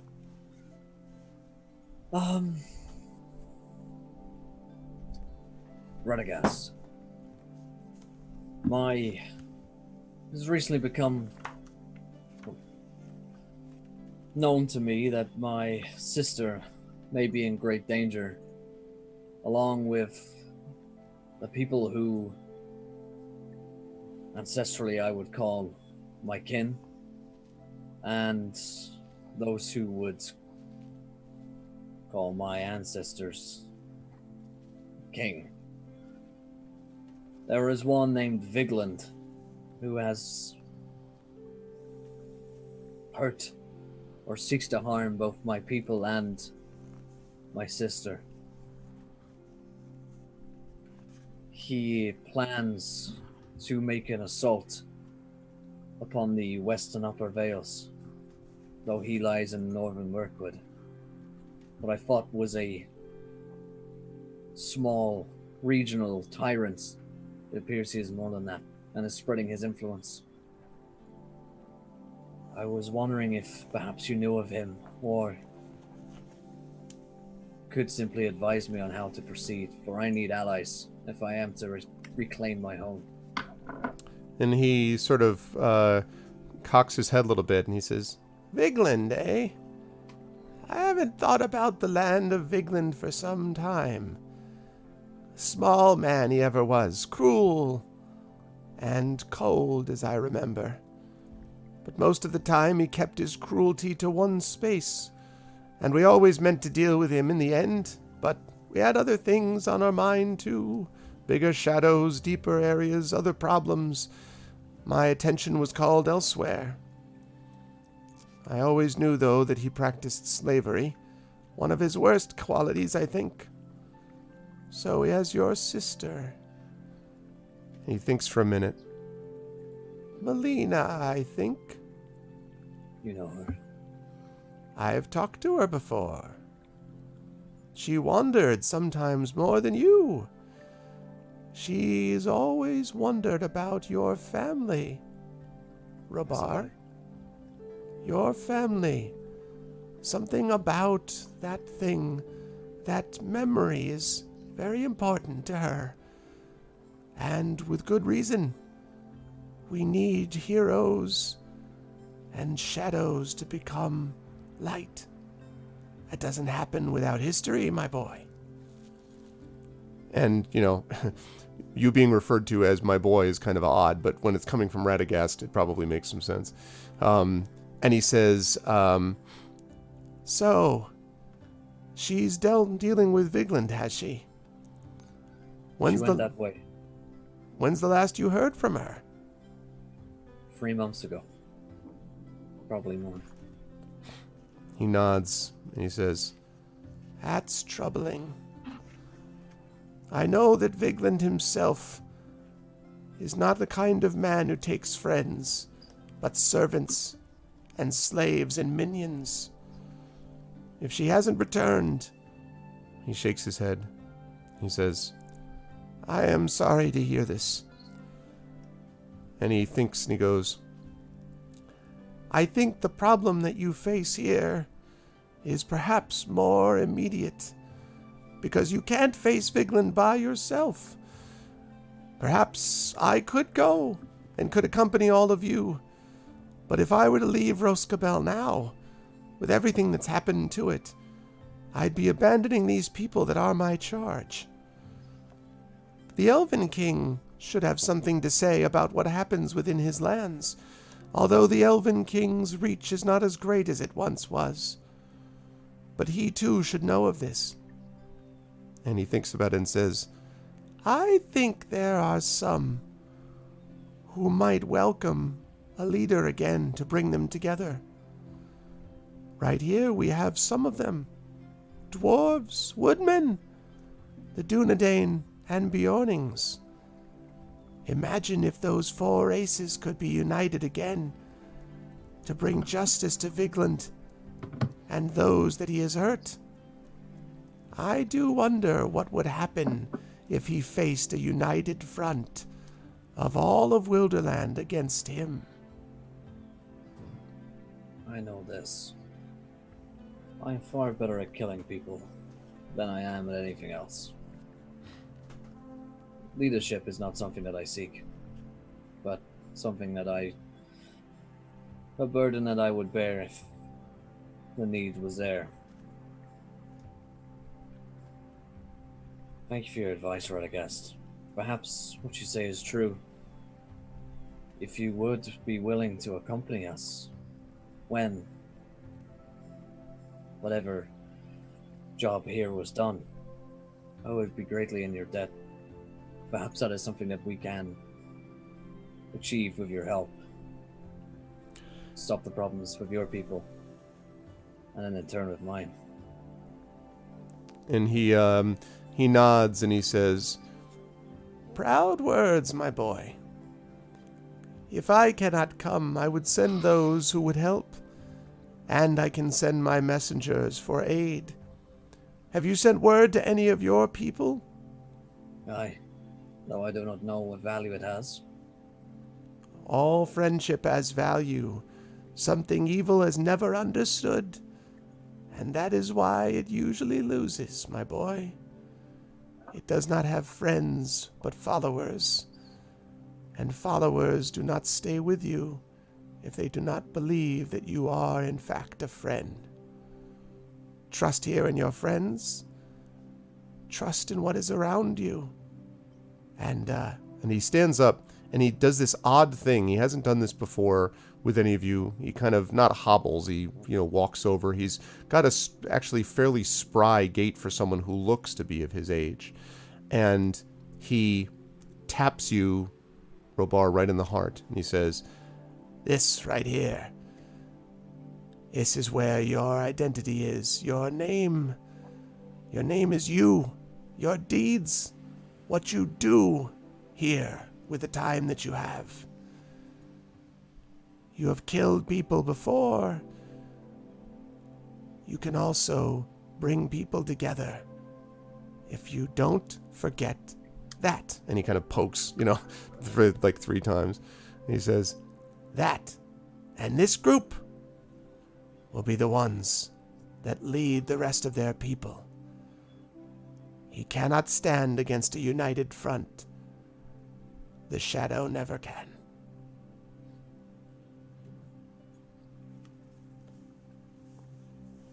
Quick check, is this happening while everyone was together? Yep. Or is it like, okay. Yep. Right, so if someone wanted to be like, "Get away from my friend." No, I'm just kidding. But yes, it's happening with you all Quit there. poking him. How dare you? Yeah. How come you get to poke him? Oh, gosh. I bow deeply. I'll try and remember that. And He nods and he says, "While you're away, I'll make some inquiries. See what I can find. In fact, I've already started." And he smiles, and you see that there is a squirrel just on the windowsill that kind of looks at you and kind of goes like, and then like vanishes out the window, like he's been listening. Thanks. I think. Okay. So, do you have any other questions, or are you good? That's all, yeah. Okay. So we have an interesting. I look forward to seeing how this all plays out. Okay. So now, here we are now back in our time, so to speak, in the modern time, and we are passing forward. So here, I'm going to lead you back over, not to there. Just bear with me. I'm going to bring you back over here. Okay, let's scroll that down like that. And let's change up this music a little bit. I like it, but I want some, let's think something more than this. How about, nope. How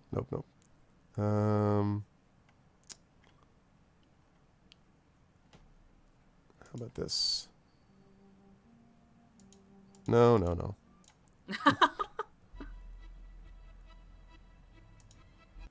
No, although I like that one.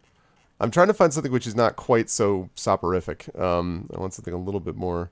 Yeah, I was chilling out to that one, man. Yeah.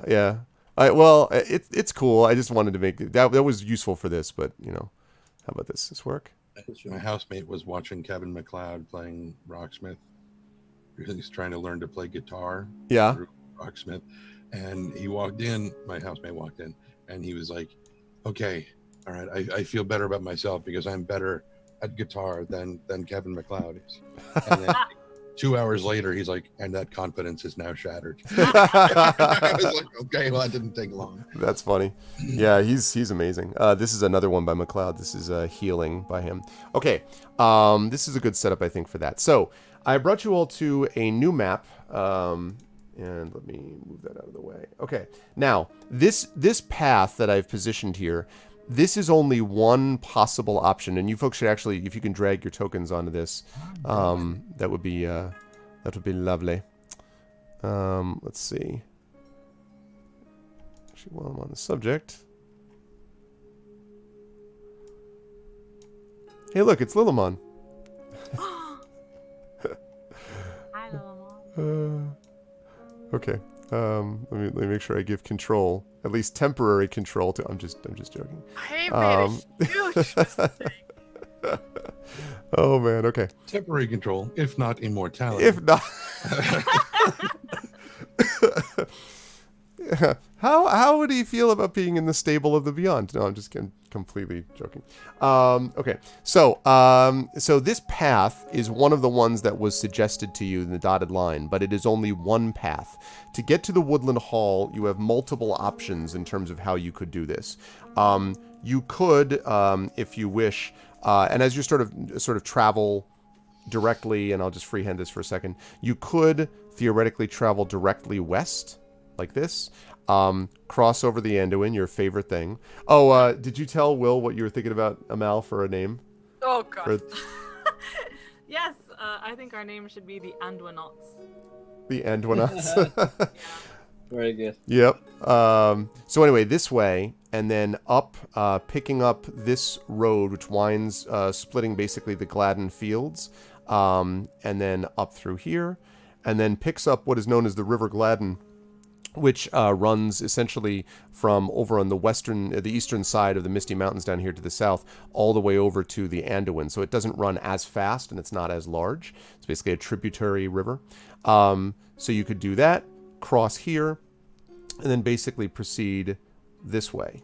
You could do that. You could, theoretically, just go straight through this forest area and go this way. That's the most direct route, but that leads you through the forest, and you'll already remember having been there before, because that's where you found Walter and all those people.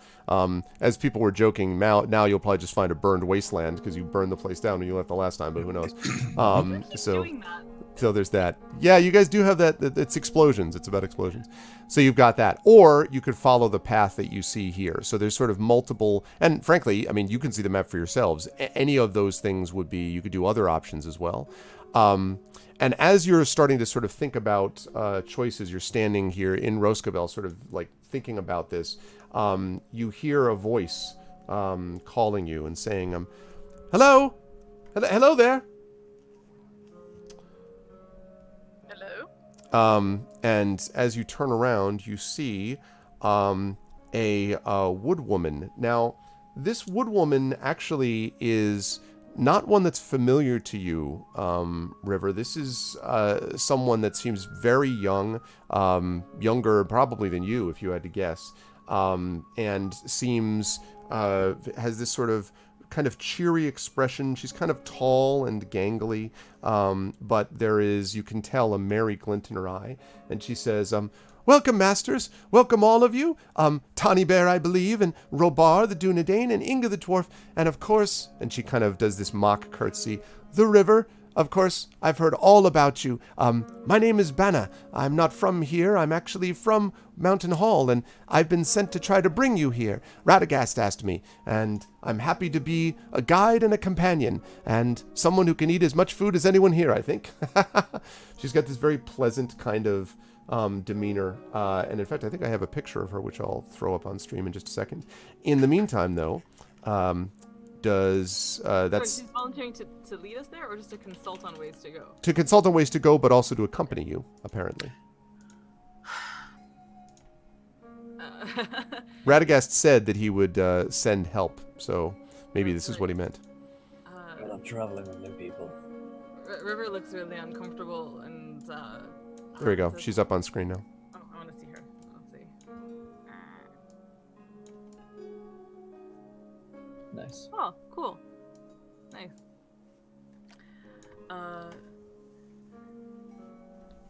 I'm gonna presume that if like Radagast sent her, then he's also kind of dusted her boots and such or whatever. Yeah, you would. I mean, that's the assumption that you would make. Yeah. And she tells you that she makes it clear that she can't travel farther than the Anduin because her journeys kind of keep her responsibilities keep her east of that, but she can take you at least up to the Anduin. Okay. And she says, have you decided upon a route, masters? Oh, there's many you could take, west directly, northwest directly, up and then west directly, everything directly, really. It's up to you. Oh, thank you, Banna. I think what we're most interested in is speed. We want to go and return as quickly as possible. And she says, well, when it comes to speed, probably your fastest way would be to go directly northwest, cut across the East Anduin Vales. It's a little more dangerous sometimes, but might be a little bit more open, but it looks as if you can handle this, masters. I think from the size of you, and she points at you, Tawny, I think you could handle them before anyone even saw you directly. And she said, coming to the river, she says, once you get to the Anduin and cross it, I'm sure that should be no problem for a party like you. I'm sure you've crossed it many times with no difficulty at all. Once you've crossed over it, then it's just a matter of following the road north, the path along the side of the Anduin, and then west directly to the Mountain Hall. There's a couple of things you might find, but no problem for that. Of course, the easier route would probably to go directly west and across the Anduin there. You'd have to go across the Gladden Fields, and that's not always the happiest place. But after that, you'd be on the road, and you could take the road much of the way from there. That would probably be easiest, but it would take longer. If you're looking for speed, northwest is the way you want to go, I'd say. River looks at the others and says, Robot looks upset. Yeah, Inga too. She's just like, oh god, this is like a Dindy situation. Although she doesn't seem nearly as talkative as Dindy does, in fairness. yeah. Just really happy. Yeah, that's a bit suspicious. Why are you so happy? This is Middle Earth. You should be somewhat depressed and... Right. I have a question. What can I do for you, master? If it's such a horrible, well, not horrible, but depressing place, such a sad place, why are they called the Gladden Fields? And she laughs. She says, "That's a good question that I hadn't thought about. Perhaps we gladden it by our presence, eh?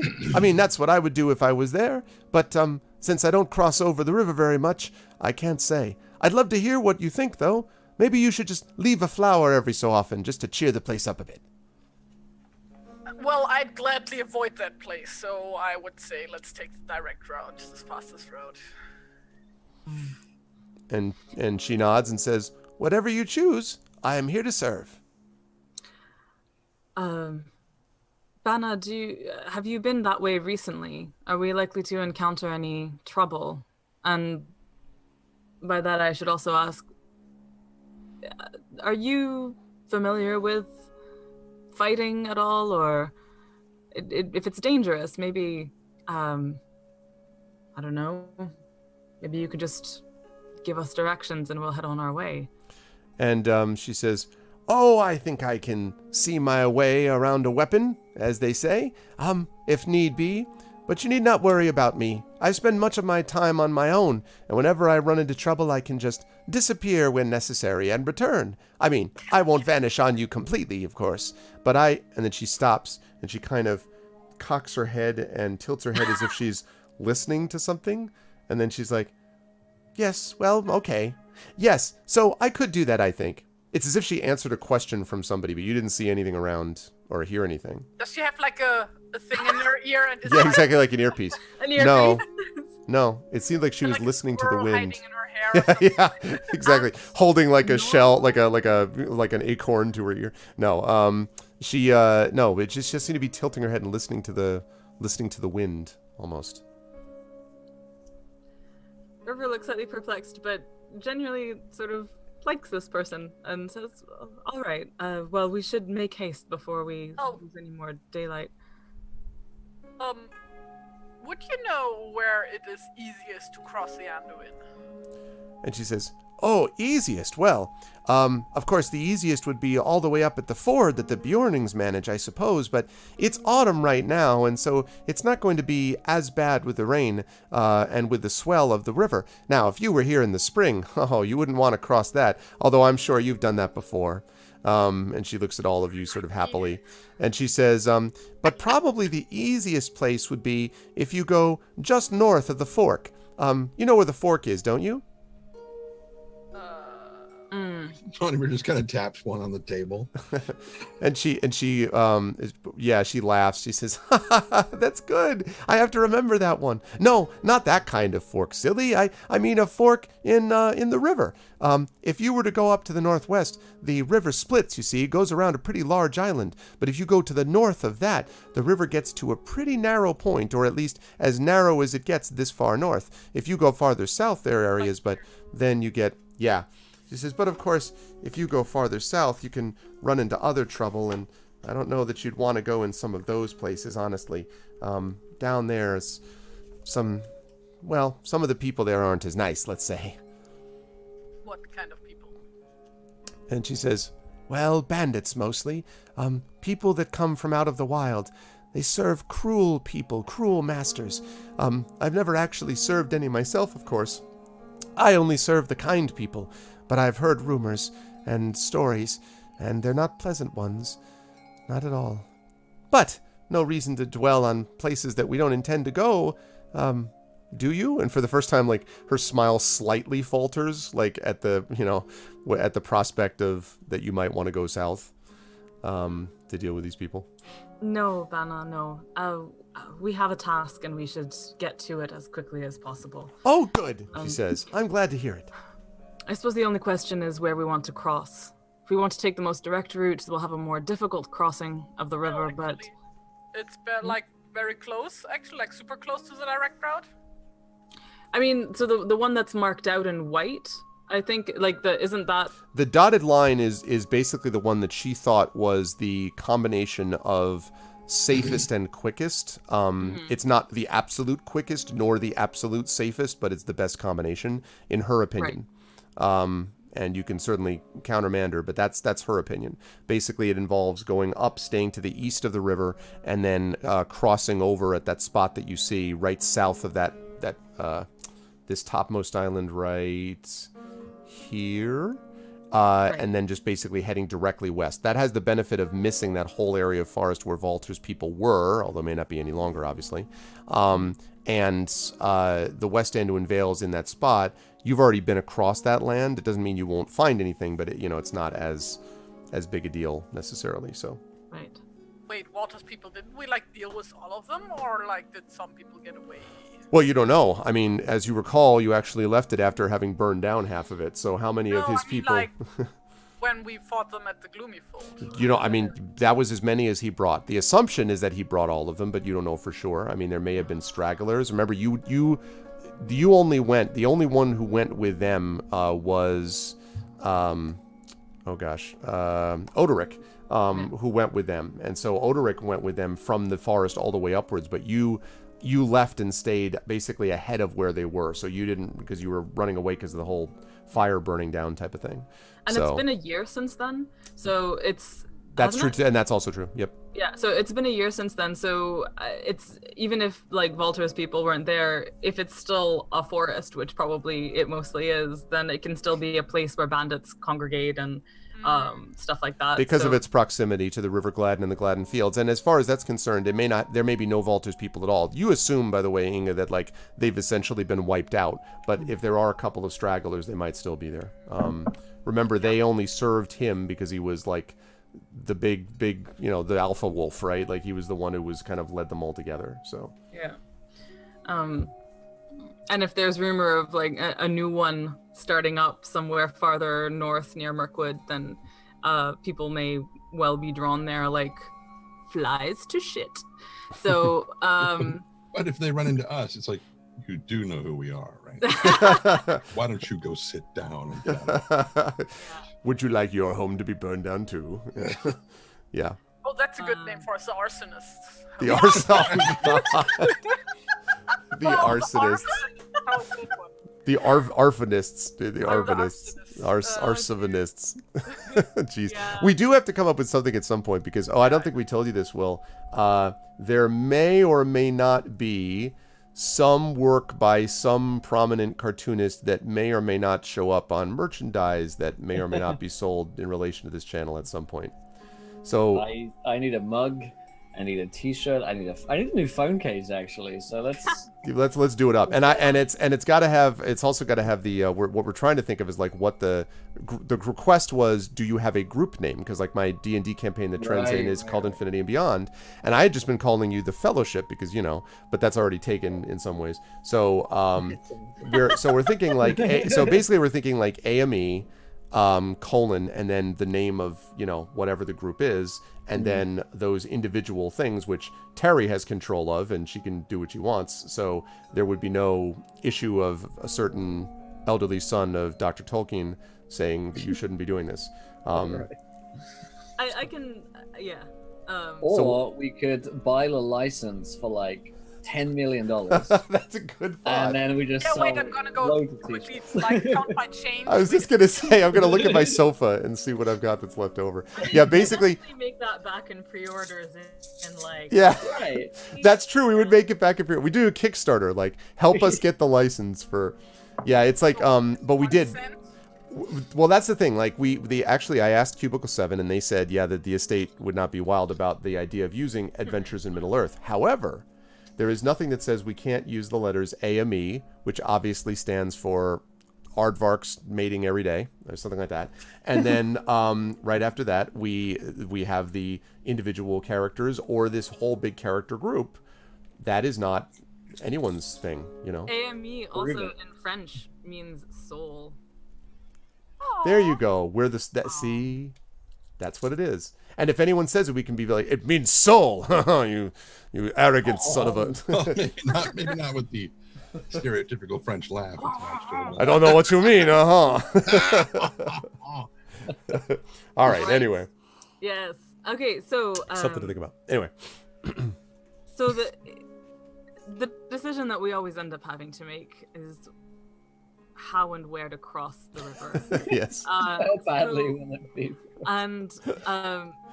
And we have our animals with us, and of course, I say we build a dam. We spend a year. Just flood all the entire area north of like. I here. don't care. I don't want to cross this river. We make everyone else Egypt, and we. I will drain the Anduin. But it may be easier with Bana with us because there will be one person who isn't crossing who can stay to Stop one me from side and so. And she says, "Oh, we'll have no difficulty crossing. It will be easy. I'm sure all of you could swim even if you did fall in, but have not a worry. With me here, we'll be able to find a way to cross without any difficulty. We might even be able to get some of the fish to help.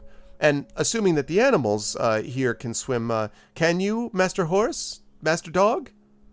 And she bends down very courteously and addresses Lillimon in stone, Master Horse, Master This Dog. is a land horse, not a seahorse. Just pointing that part out.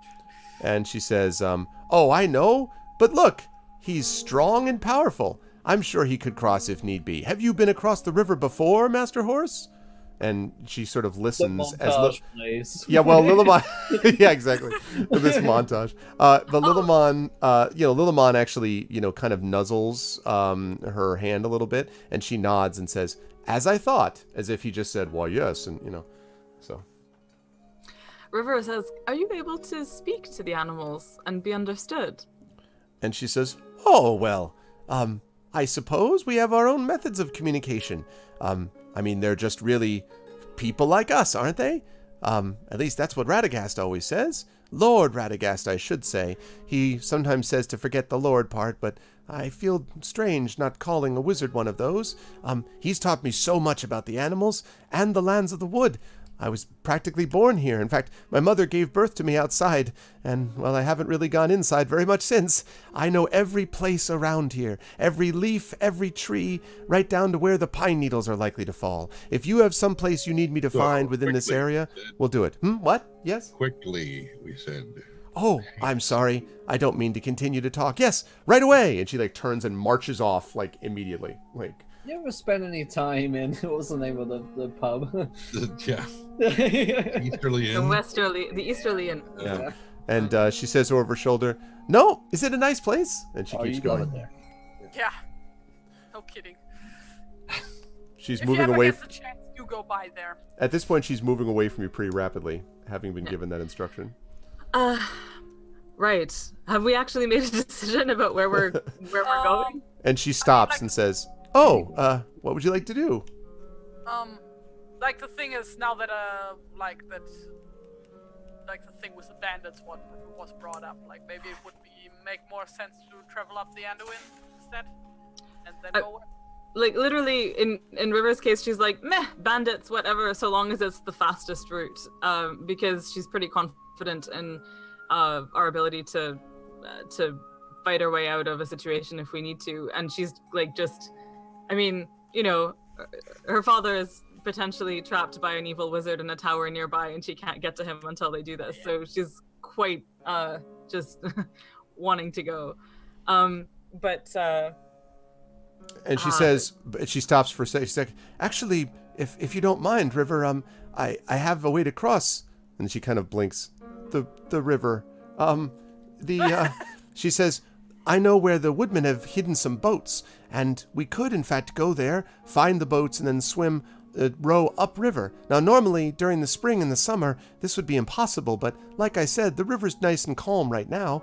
You could probably travel up the river for a while. That way you won't get any problems for either east or west, or at least ones you can get away from pretty quickly. And then you could dock the boats pretty much where I pointed it out on the map here, and then head directly west from there. That way you wouldn't have any problems about even that much with crossing. You just start on the east side and end on the west side. Easy." I would prefer to use boats for crossing the river and stay on land. She says, "Well, if you're sure, yes, it would very be sure. Okay. Absolutely determined, very positive. Why, Inga? I mean, if we're able to gain time in a boat, We would have to row upstream, first of all.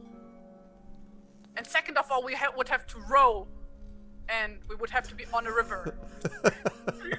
Instead of being on land. We'd have to row to a river, and then we'd have to row and be on a river.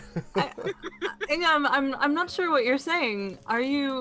Do you dislike being in boats? Are you Have you afraid? met Inga? It's just like being on the river? staring at river, like in That's- a way, like she's not even like gonna attempt to answer that one. Just like staring at her, like. It's one of the free things I know about Inga. What are the other two? Can't tell you that. I mean, how much time would we gain by using the boats to go upriver as opposed to just crossing? Well, so one of the big things that it would do is that it would probably be, first of all, the most direct route. But the thing that's most important in terms of like time is that it would make it less likely that you would have things that would slow you down considerably, you know, like encounters and things like that because of the nature of being on the river. Now, that does not mean that you won't run into anything, but it means that the things that you encounter might be more easily avoided when you're on the river heading that direction. So it's mostly the fact that it cuts down on the potential for extraneous encounters and affairs. But do we actually, I mean, so as compared to taking the most known route that like would also kind of diminish our encounter possibility and stuff, would it actually be faster? Well, the land route would be close to about the same speed as the river route, although, but the real issue is, even though it's a known route, land means that you're more open with the river to the western side than you would be if, you know, because as sort of like a barrier to your being able to escape from any, you know, potential things that happen, as opposed to being on the river itself, where you could literally, if something's coming up to you, you just steer the boat over to the western side of the river where they're not going to be able to get to you as easily. So it's more the fact that it gives you more options to potentially avoid encounters that you would get on the road. But in terms of like actual physical distance, it's probably about the same in terms of walking versus being on a boat. Okay.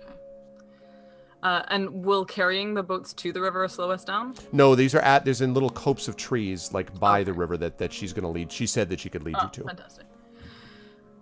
Well, it sounds like a good plan to me. If you'd rather, if you absolutely don't want to be on the water, Inga, then I suppose that's fine. It's fine. I'm just saying we It's made some just- very not good experiences on this river, and you know, just like not trying our luck too much. I mean, it's only the river's father who's, you know, potentially locked away in some tower by an evil necromancer. It's no big deal. I'm sure Right? if Inga looks at River's face, she might recognize something like the way that Inga looks at Tawny when Tawny doesn't want to take part in a fight. But she is she doesn't look happy, but she's not pushing the matter. She's like, let's just get going.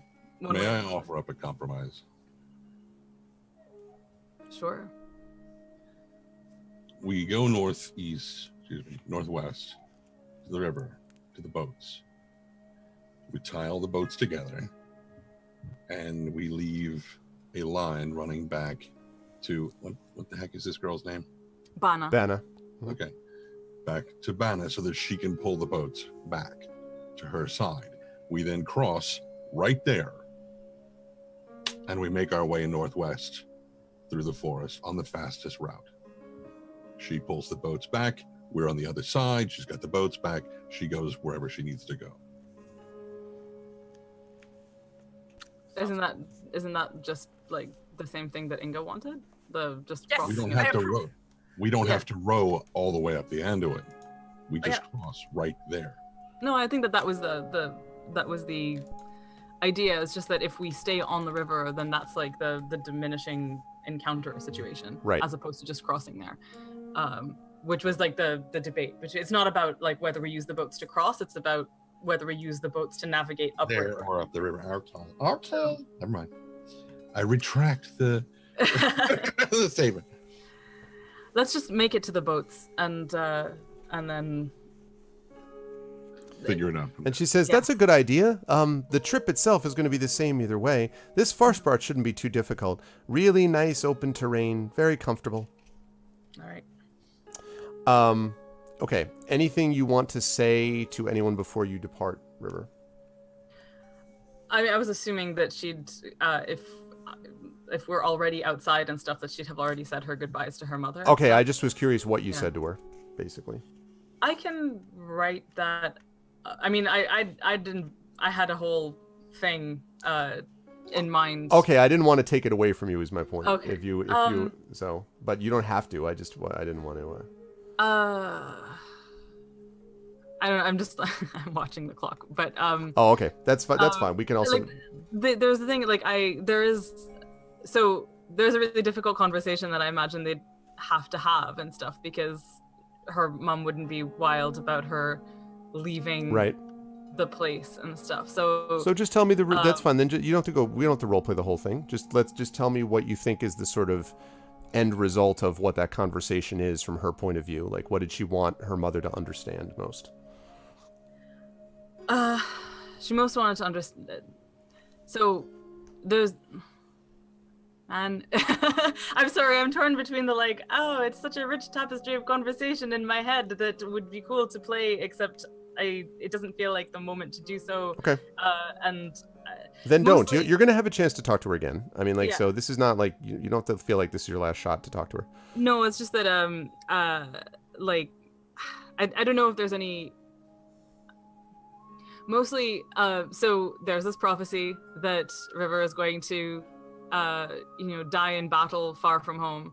And what she would want to explain to her mother is that the more she travels the world, the more that definition of far from home changes, and the longer she stays home the smaller her world is, then the nearer far from home is. Mm-hmm. And the idea that if she'd lived her whole life in Rosgobel, then far from home could mean the river's edge, and anything that takes her out of the walls could be a danger. But if she goes out into the world and makes her world bigger, then she can feel close to home when she's farther away from it, and she can always come back, and that she would like to keep coming back.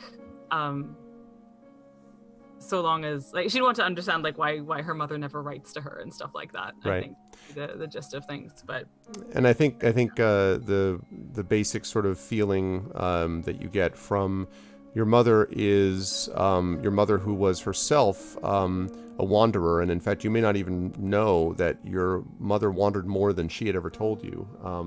As long as you've ever known her, she's been a weaver and has spent most of her time near or about Roscabel. But actually, one of the things that drew her to your father was their common love of being able to kind of wander and explore together until they had you and settled down somewhat in Roscabel. And so part of this is she had always had this fear that these people that she cared about would leave again, and that she would be left as they sort of wandered and explored. And so she's both intensely proud of you and also always thinking about you and wishing you were okay. So it's this combination that she has, that she always considers for you. And so she, does in the end essentially give you her blessing, but it's wistful, and there's a lot of, we're part of the world. You can travel back here and make this a part of your journey all the time, as part of it, is the impression that you get. And of course, that's also at the moment tempered by the sorrow over the current missing status of her husband and her fear about losing you. That is palpable. Mm-hmm. The fear of losing you in particular. Well, the thing that she'd say here too is that she'd want to tell her mother that she's going to bring her father back, and that she's that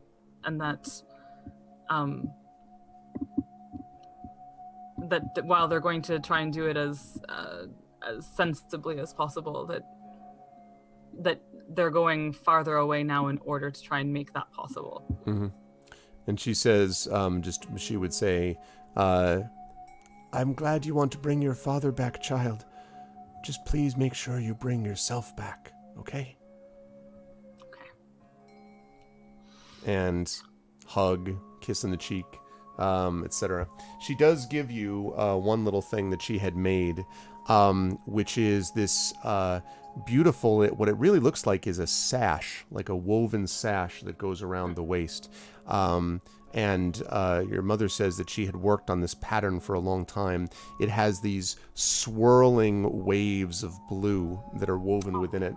And she says she had always thought a little bit about you, because even as a child, you had loved being, looking at the water and imagining where it went, about like where it would go if you threw a branch in and watched it travel down the stream. And so that was the inspiration for this beautiful piece of work that she's given you. And it fits perfectly around your waist. Oh. I'll still thank her and hug her very, very tightly before heading off. I'm really imagining that all of this conversation is fraught with many tears and stuff like that. And, Yes, we're cutting through some of that to give us a chance to move forward with the journey. Yeah. But yes, Yeah. River's eyes are quite like red rimmed, even as she's just kind of trying to be very businesslike about everything. yeah, that's fair too. You can see that, and Stone continues to kind of bump into your leg and kind of nuzzle you, because you can tell that you're, not super happy in a way, and concerned. All right, so what I would like, folks, is this begins a journey, and you guys know the way that the journey works. We are going to start here with an embarkation. So first, I need to know who is going to do what. We're going to need guide, scout, hunter, and lookout, as always. Who wishes to be the guide for this one?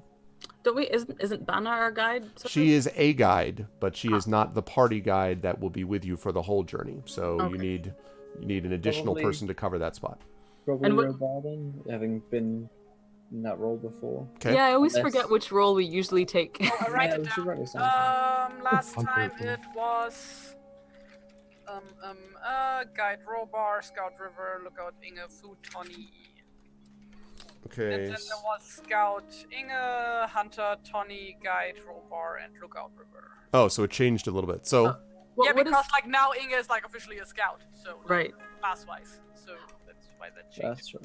And what are the roles associated with each one again? So the guides rely on wisdom and survival. The guide is in charge of decisions about the route and rest and supplies. The scout is in charge of setting up camp, opening new trails, sort of seeing things on the way. To a certain degree, seeing things on the way, but mostly just like being kind of an advanced scout for the party, so seeing the particular area. The hunter obviously is in charge of finding food and keeping stocks high.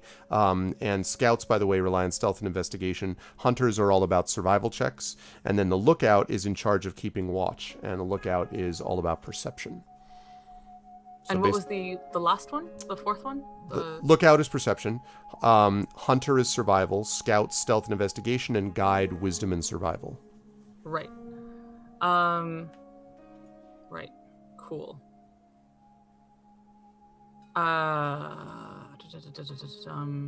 Live scout? Cool.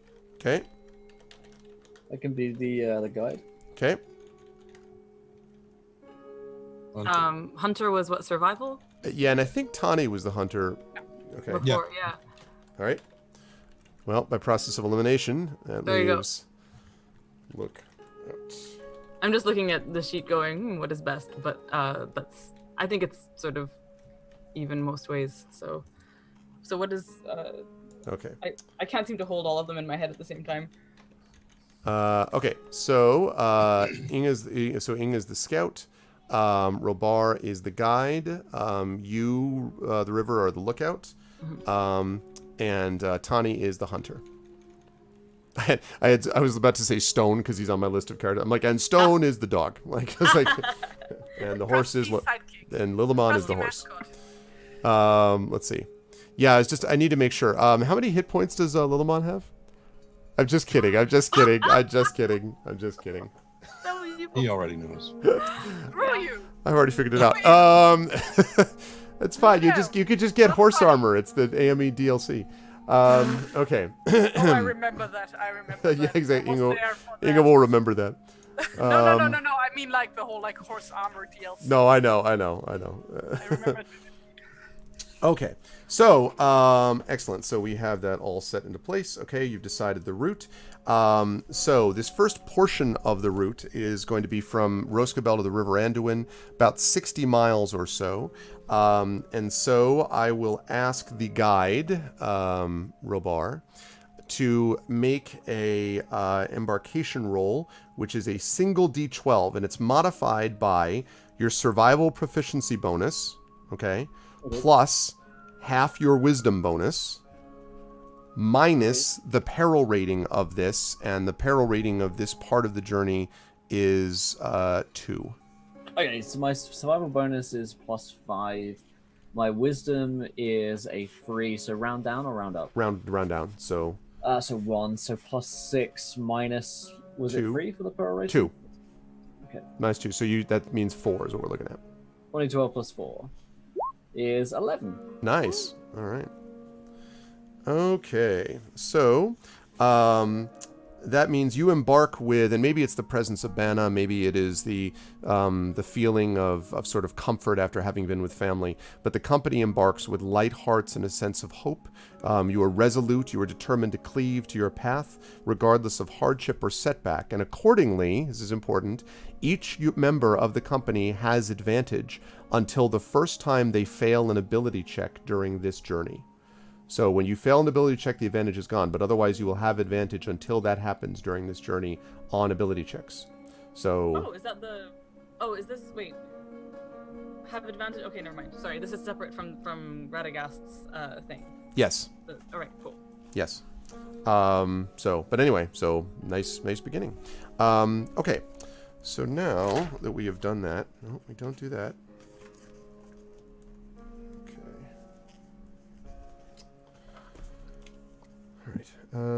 So, okay, now I roll my 12-sided die. You can't tell us about it, or it's not a secret. My secret D12, or is it a D12, or even a die? Okay, let's see. And this is what we have got. Okay.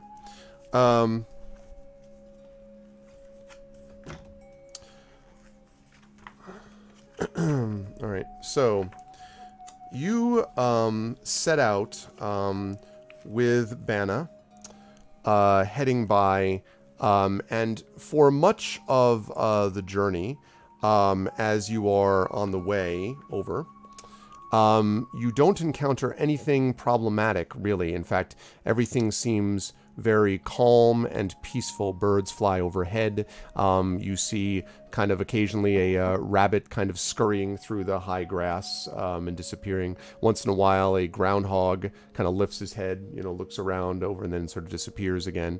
The river, you, of course, have your eyes at sometimes cast off to the southwest where you can see in the great distance, the far distance where the Elfin Tower is, and perhaps your father, but you try to, keep your eyes forward as much as you can, but nonetheless. But you were able to travel more or less without incident for a journey which takes about 2.5 days or so. And on the third day, you find yourself drawing fairly close to the Anduin. However, as you draw, and while this is happening, I should say, Bana is a constant source of humor, constantly finds, points out birds in the sky, jokes with the rabbits, kind of comments about where is Master Rabbit on his way to, what's going on with this squirrel. I think I saw a deer, perhaps he's late home for his dinner, things like this, just, that sort of thing. But it's not a constant annoying stream. It's just things. She has a lot of questions in particular for you, Inga. In fact, she asked at one point, she's like, I've never actually seen a dwarf before. I'm curious. They say that you live sometimes, or some of the dwarves live underground in the mountains. What are the homes like? I've only ever seen homes made of wood, you see. What are the stone houses like? Well, it's not houses per se. It's more like an endless net of tunnels. Ooh. That's great. Do you make like big rooms and small areas too? What do you decorate them with? First of all, yes, both. Second, all sorts of things. Like there's a lot of engravings in the stone and. Oh, that's neat. I love engravings. Those are always interesting to me. Do you have any engravings that you can show me or what they look like? Have you ever done anything like that? Yes, actually. And she goes up to Lilleman and gets out one of her sketchbooks where she always sketches out her the stuff she builds beforehand to get an idea, more intricate stuff. It shows her some of the sketches she made. For example, shows her the sketches for. The runestone she made for the boy last In Hakem. No, that was the town. Yeah. Haleth? Yeah, Haleth in Hakem. Yeah. Haleth. Yes, or Haleth and stuff like that. And she probably has more old sketches in her possession. So okay. And she takes it and says, "Oh, this is amazing, beautiful work. I do little, carvings sometimes on using wood and trees. I whittle a little bit, but it's nothing like this.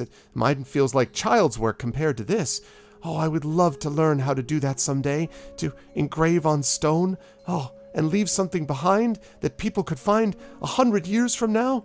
Oh, it would be wonderful. Maybe I'd take my own children to see them too, if I ever have children. Not that I know if I could ever settle down long enough to have any, but anyway, I would love to be able to do this. Do you think?" And she kind of stops. "Well, I shouldn't ask. I'm sorry. But do you think you could teach me to do that sometime? I mean, not now. Just in the future, sometime, maybe." I mean, in theory, I suppose, but the thing is, Oh, that's great! I'd be so excited if you could. No, please, let me finish. She stops. She's like, "Oh, okay." Great that you are so excited for this, but I think you should stick to wood probably, because I'm gonna assume that back where you live in Roscoville and the surrounding areas, you will probably have more woodworks to do rather than stoneworks. So try to find somebody to teach you woodworks instead. I think. She nods. She says, "Oh, I see. Well, yes, I guess there isn't as much stone as wood at that. Oh, well." River says, "That's no reason not to learn stonework, though. I Yeah, mean, but, there are stones nearby, and if one wanted to make a monument of a stone by a riverbank, then why not?" She looks hopeful again. "Oh, maybe." And she kind of smiles broadly and she says, "Oh, that's wonderful. Oh, I won't bother you about it. It's not a big deal. It just whenever you can, if you ever can, that would be great. I'll even in the meantime see if I can find some stones to practice on. They'll probably be terrible, but I'll just keep trying, I guess, right?" Imagine, Inga, and River is sort of speculative about this, and just what we want is for people to communicate with each other more. Then why shouldn't there be a stone trade from the mountains of Moria to the Wilderland peoples here? Eventually we might want to build houses of stone instead of wood. We might want to do all sorts of things. Why not? Oh, sorry. And perhaps those things can start with you teaching a young girl about how to love stone and work with it. So after that, Inga just goes up to the river, looks at you in the eye and goes, "You want to build houses of stones? Made from stone? That is the most sensible thing I've ever heard." That is so practical. That's funny. One can only stuff so many walls full of cob before one hopes that stone masonry makes its way to us. So these pleasant conversations of this sort continue. And as you were drawing close here to the River Anduin, though, something feels odd. I would like, Inga, our scout, I'd need you to make an investigation check, please, for me. Wait. So this is with an advantage, right? Yes, correct. And wait, where is the other thing? Investigation. Oh no, that's just perception. Never mind. Oh! Wow. Woo! Well, how about that? Okay. Great! So as you are sort of closing in on the river, you can see that the river itself seems to be, the Anduin seems to be boiling and frothing with a foul gray foam. And you're sort of looking kind of around the distance to see why this is. And in fact, it's the spot where Banna was originally going to lead you, and you kind of, sort of, I assume, put a hand out and like, wait a second, right? As you see this gray foam, or not? I should ask you that. Yes, no. She's like, immediately stop. Okay. Something's wrong here. So, and she stops, and you look at this gray foam, and then sort of catching, you see, just kind of staring at this foam, something peeks above the edge of it. Give me just a second. I'm going to show you a picture of same thing, which is right in here.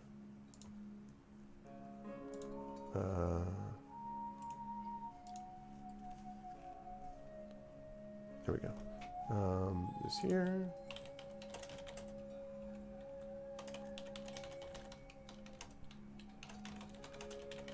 Okay.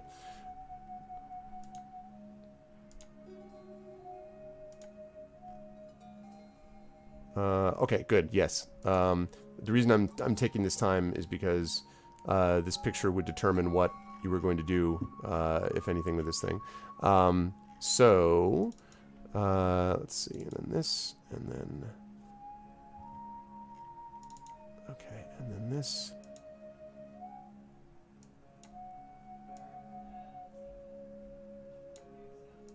Okay. So peeking above the edge of this foam,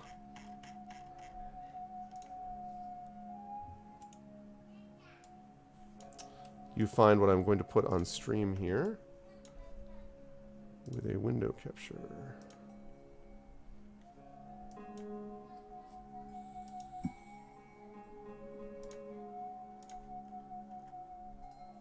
Okay.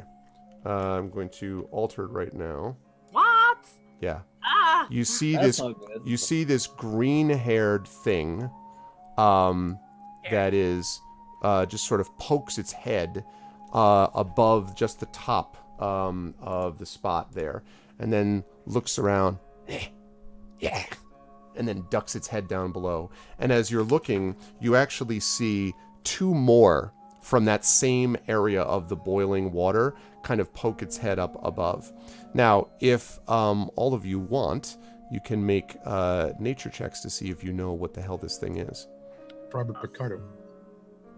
We also get advantage of this, or like an all rolls, or what? Yes. Well, let's see. No. Yeah. Yes. Anything that's an ability check. Yep. Until you fail Wait, one. what do we roll? Nature. Nature. Where is it? There. Oh yes. Wow. Again. Hey! Yeah. Inger Obar and Tawny. I think probably the river is not really as familiar with something like this, but definitely Robar has seen these before. Tawny thinks that he has. River. She should know what And that Inga has. I know. More interested in this. Almost certainly what this thing is a marsh hag. These are really nasty things that basically try to hide below the surface of the water and then pull down creatures that come too close and drown them below. Marsh hags usually hide in these watery chambers beneath areas of rivers or lakes or pools. The marsh hag drowns and devours its victim and then retreats to its haunt. Wow. I mean, my God, no wonder River is so keen on swimming if she doesn't know that these things exist. What?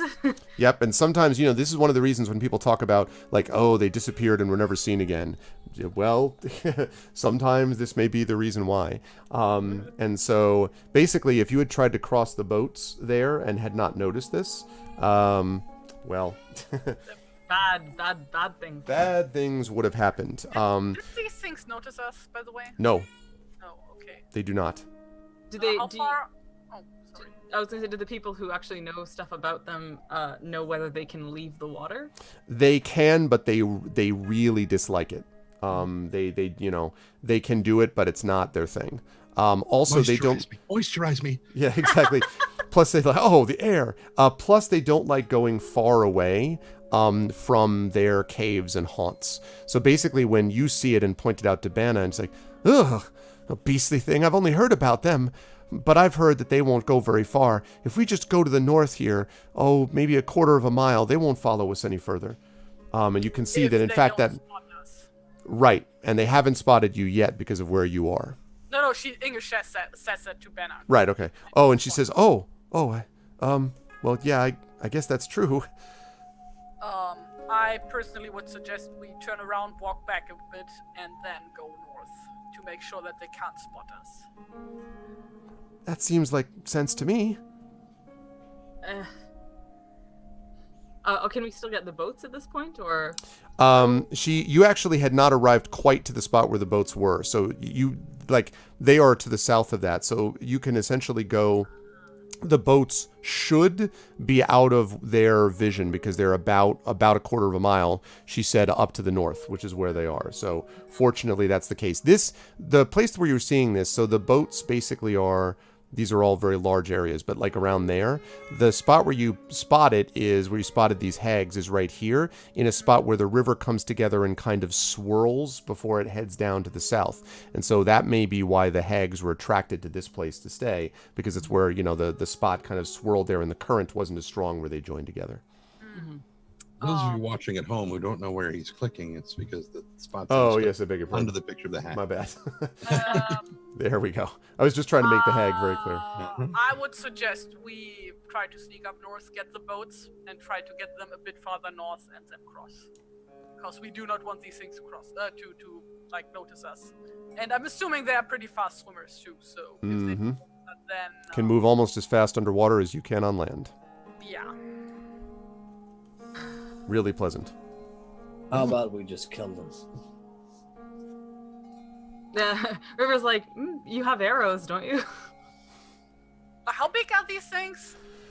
Oh, they're a pretty good size. You've never actually seen one totally outside of the water because they're always partially in it.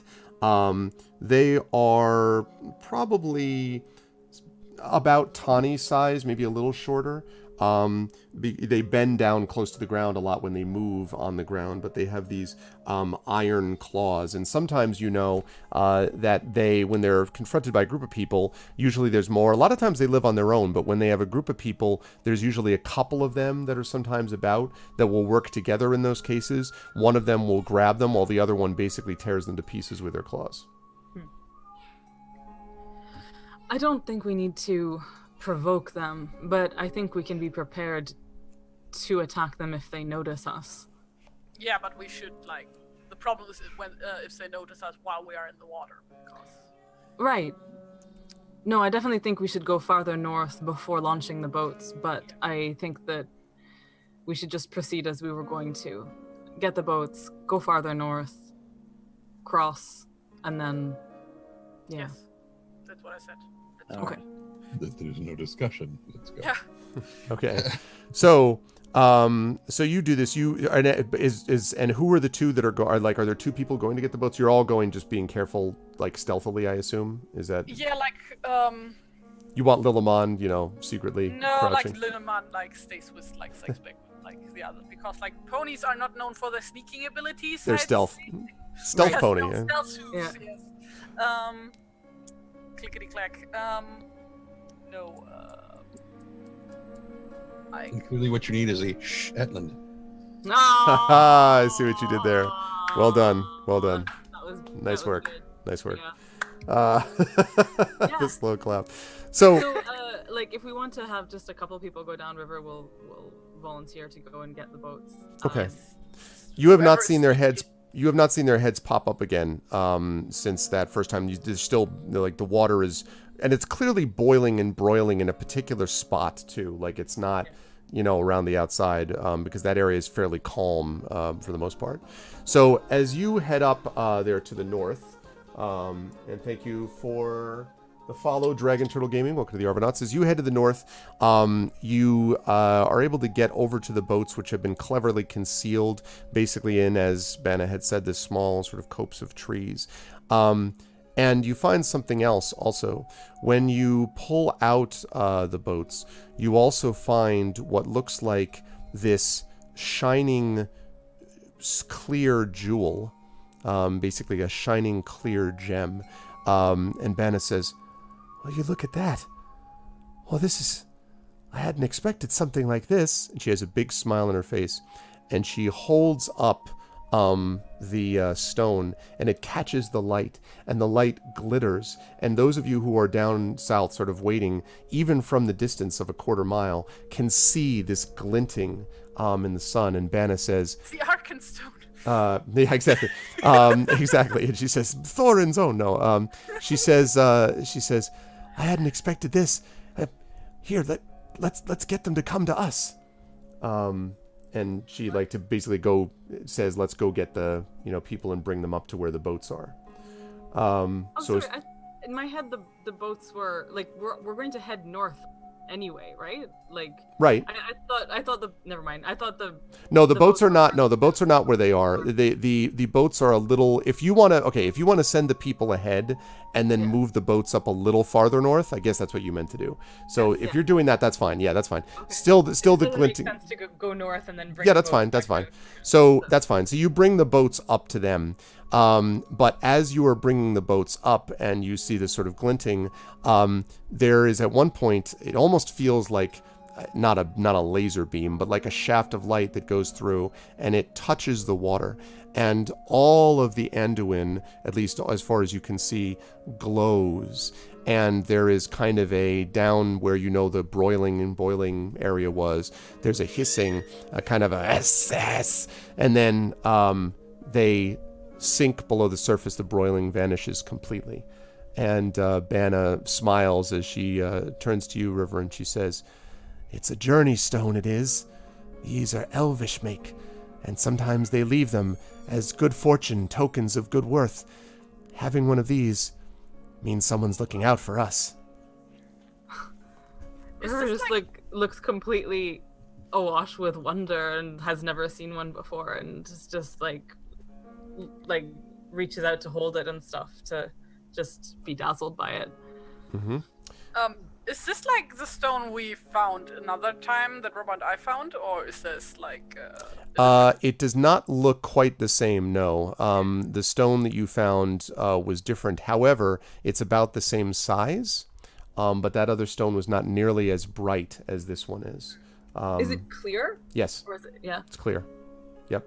And it is beautifully shaped. Also, you can tell, Inga, by the way, that it's either it was found like this, which seems impossible, or it has been so perfectly shaped and smoothed as to be the work of a just a shaper beyond part. But this is not how gems. The people can't do this without incredible skill, and to leave an item like this is extraordinary. So extraordinary, in fact, that all of you may, feeling uplifted by this, may remove a point of shadow. You haven't discovered this. Hooray! Yes. Also, I want the guide to make a note that make a note for me, Rabar. You're going to get a +1 bonus to your arrival roll when you get to the end of the journey because of that. I now already have 6 shadow. Haha. You only, yeah, that's right. Just to double check. So Inga should have 6, Rabar should have 6, River should have 4, and Tani should have 1. Correct. See, this is what happens when you people do well on your journey rolls. This is why these things happen. As you set out to prepare to cross the river, and you look across it, you look down, you see the glowing light, and Banna smiles, and she says, "When there's such beauty in the world, it's hard to believe that any evil could come into it. I think I'm going to remember this lightness for a long time." And for a change, that, on an upbeat note, is where we're going to leave things for today's session. Yay! For a change, upbeat no session. cliffhanger always like his Happy- life in peril. That I said for a change. Today we're going to do things differently. Next time, you're yeah. all dead. Yeah, but next, no, nice work, folks. Those hags would not have been fun if you had run into them on the river. That would have been not cool. So good stuff. And that is going to do it, I think, because obviously Amal is going to have to get out of here in a few minutes. So I wanted to wrap that up. But we did get the journey started and make some progress and do some things and meet up with Banna. So we will start with the crossing of the river, not the river, but this river, the Anduin River. So Rabar, you can get yourself psyched up for that. You know, I know it's going to be a big moment for you. You have time to practice. Maybe you should, try just a couple of streams first, just to see. But we'll see how it goes. Can we do like crab floaties for him or something? Yeah, like the water wings, the ladybug water wings. That would be great for little kids. It's going to be fun times. I will start as usual with at the bottom of the column. A lot of fun today, Amal. Nice work. What did you think about today? And what are your feelings about where will the people see you? I should say next month / next. Great. Well, this was super cool. I really enjoyed learning the stuff about Rabar and that there are all these potential for stacking things, it's really neat to think that all of the contacts and alliances that we're making now kind of have a natural braiding point in the future. So it's really neat to get that expansion of scope while we're doing this other thing. Yeah, so it's really cool. What else? Sorry, I'm vague because I am just I need lunch. But anyway, yeah, so I'm excited to cross this river. It'll be neat to do so after having been on a cruise, which is where I'm going on Friday. So crossing much water there. Hopefully there won't be hurricanes. Yeah, so mostly where people can find me I'm going to be at VCon in Vancouver from October 5th to 8th, I think it is. So it's going to be kind of nonsense travel. First there's the cruise from the 21st to the 30th of September, and then I'll be home for 3 days and then off to Vancouver for the weekend, where they're also presenting the Aurora Awards, and where I'm going to be one of the presenters, which is really fun. Awesome. I'm going to present the best short story, so excited about that. And then 1 week after that will be CanCon. So 2 Canadian cons in 2 weeks. So much Canadian cons. Yes, prime Canadian content. Oh, nice. I said we're all bringing it today. I we're see. all doing it.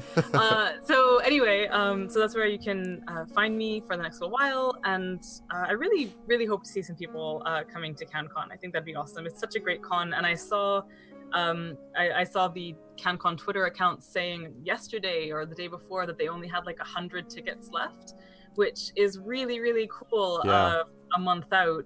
Yep. This is a really small con that continues to grow a lot year on year. So really hopeful that they continue to see that trend this year and stuff. So yeah, so good fun. I am there's I think River's going to keep on thinking about her family quite a lot throughout this, but I'm still tempted to actually write a scene of her spending time with her mother and stuff, just if that's a thing that Sure, absolutely. I didn't want to leave behind without giving you a chance, but I know we wanted to move on too, so I was yeah. So that may happen, but overall very, very pleased that it wasn't as much of a dire thing as she was expecting it to be. So very cool. And on that note, I must run away, so thank you guys so much, and hope to see you at some point in October. Yes, at CanCon. By the way, Mike, my friend Mike Underwood, as you know, who you know, will also be on that Wedding Excuses cruise. Oh, awesome. Yeah, he's going to be going. He told me so. Anyway, say hi to him for me. But I will do. I'll look forward to seeing him again. Awesome. Safe travels, Amal. We will see you next month. Bye. All right. So she is going to head out. That is going to lead us to Terry. Oh my God, the window. Yeah, I know. It's all right. It's all right. I shall address the problem. So give me. Everyone's just like, wait, what? Hold on. First I have to find which one is that? That's the one that actually is. Okay. So next up then is, of course, Inga. And Inga, as I fix this up, playing right here like this. Good. So Terry, good stuff today. How did you feel about things? You had someone who wanted to become your student. I assume this happens to you all the time when people are like, "Can you teach me how to draw?" You know, all that kind of thing. But like people always like, you know, want to talk about like when you said, yeah, I also do like a little bit of wood like thing, and I'm like, yeah, a million times, like whatever. Oh yeah, I sometimes draw. I sometimes do doodles. Yeah, I can't even draw a stick figure. I'm like, no, you probably can't draw a stick figure. Figures are not hard to draw. Mm-hmm. No, it's like no, but it was nice. You know, I like these fluff elements. You know. So yeah, that was nice. Wonder what's gonna become of that, if that's ever gonna be addressed again. I know we will see whether when anything else is going to happen. But you know, but it's also good to see you had a chance to kind of see more with Robar, and you may, you know, the dwarves may be called upon if Robar's thing of like gathering people together or whatever comes to fruition. So we'll see how that all works. Some people from the extended family. One way or the other. Where will the fine people see you next, by the way? Well, here I assume. We don't have the dates yet, but like I'm assuming like, or do we? Like, when are we gonna do? Not really yet, but it will probably be. I mean, my guess is that we'll do one of the first Tuesdays of the month, and then we'll only do one Tuesday because the other time will be that one Saturday session, which is the live one at CanCon. So we'll probably do one Tuesday session and then that, and then as far as you and I are concerned, we'll do that I don't know, we'll figure it out. Like one of those Tuesdays. Either the first Tuesday or the second Tuesday probably is when we'll do our Sagard the Barbarian, illustration thing. So. I mean, there is a chance that I might be going to Elfia this weekend. Like, we haven't decided really yet. Oh, okay. It is what is fantasy convention. Okay. In the Netherlands. Okay. Like, not like specifically a role playing. It's like more of a, like an excuse for people to like wear their costumes, like not a cosplay convention. It's like for, like their own designed costumes. Like, it's not about, like, some people do cosplay, but like a lot of people will just like go all out on their like fantasy style outfits and whatnot. Apparently, I have not been there. I've just seen photos and was told the story. So they're like, yeah, there is a chance we might be going there maybe this weekend. So gotcha. It wasn't far from here, if anybody. Gotcha. Okay.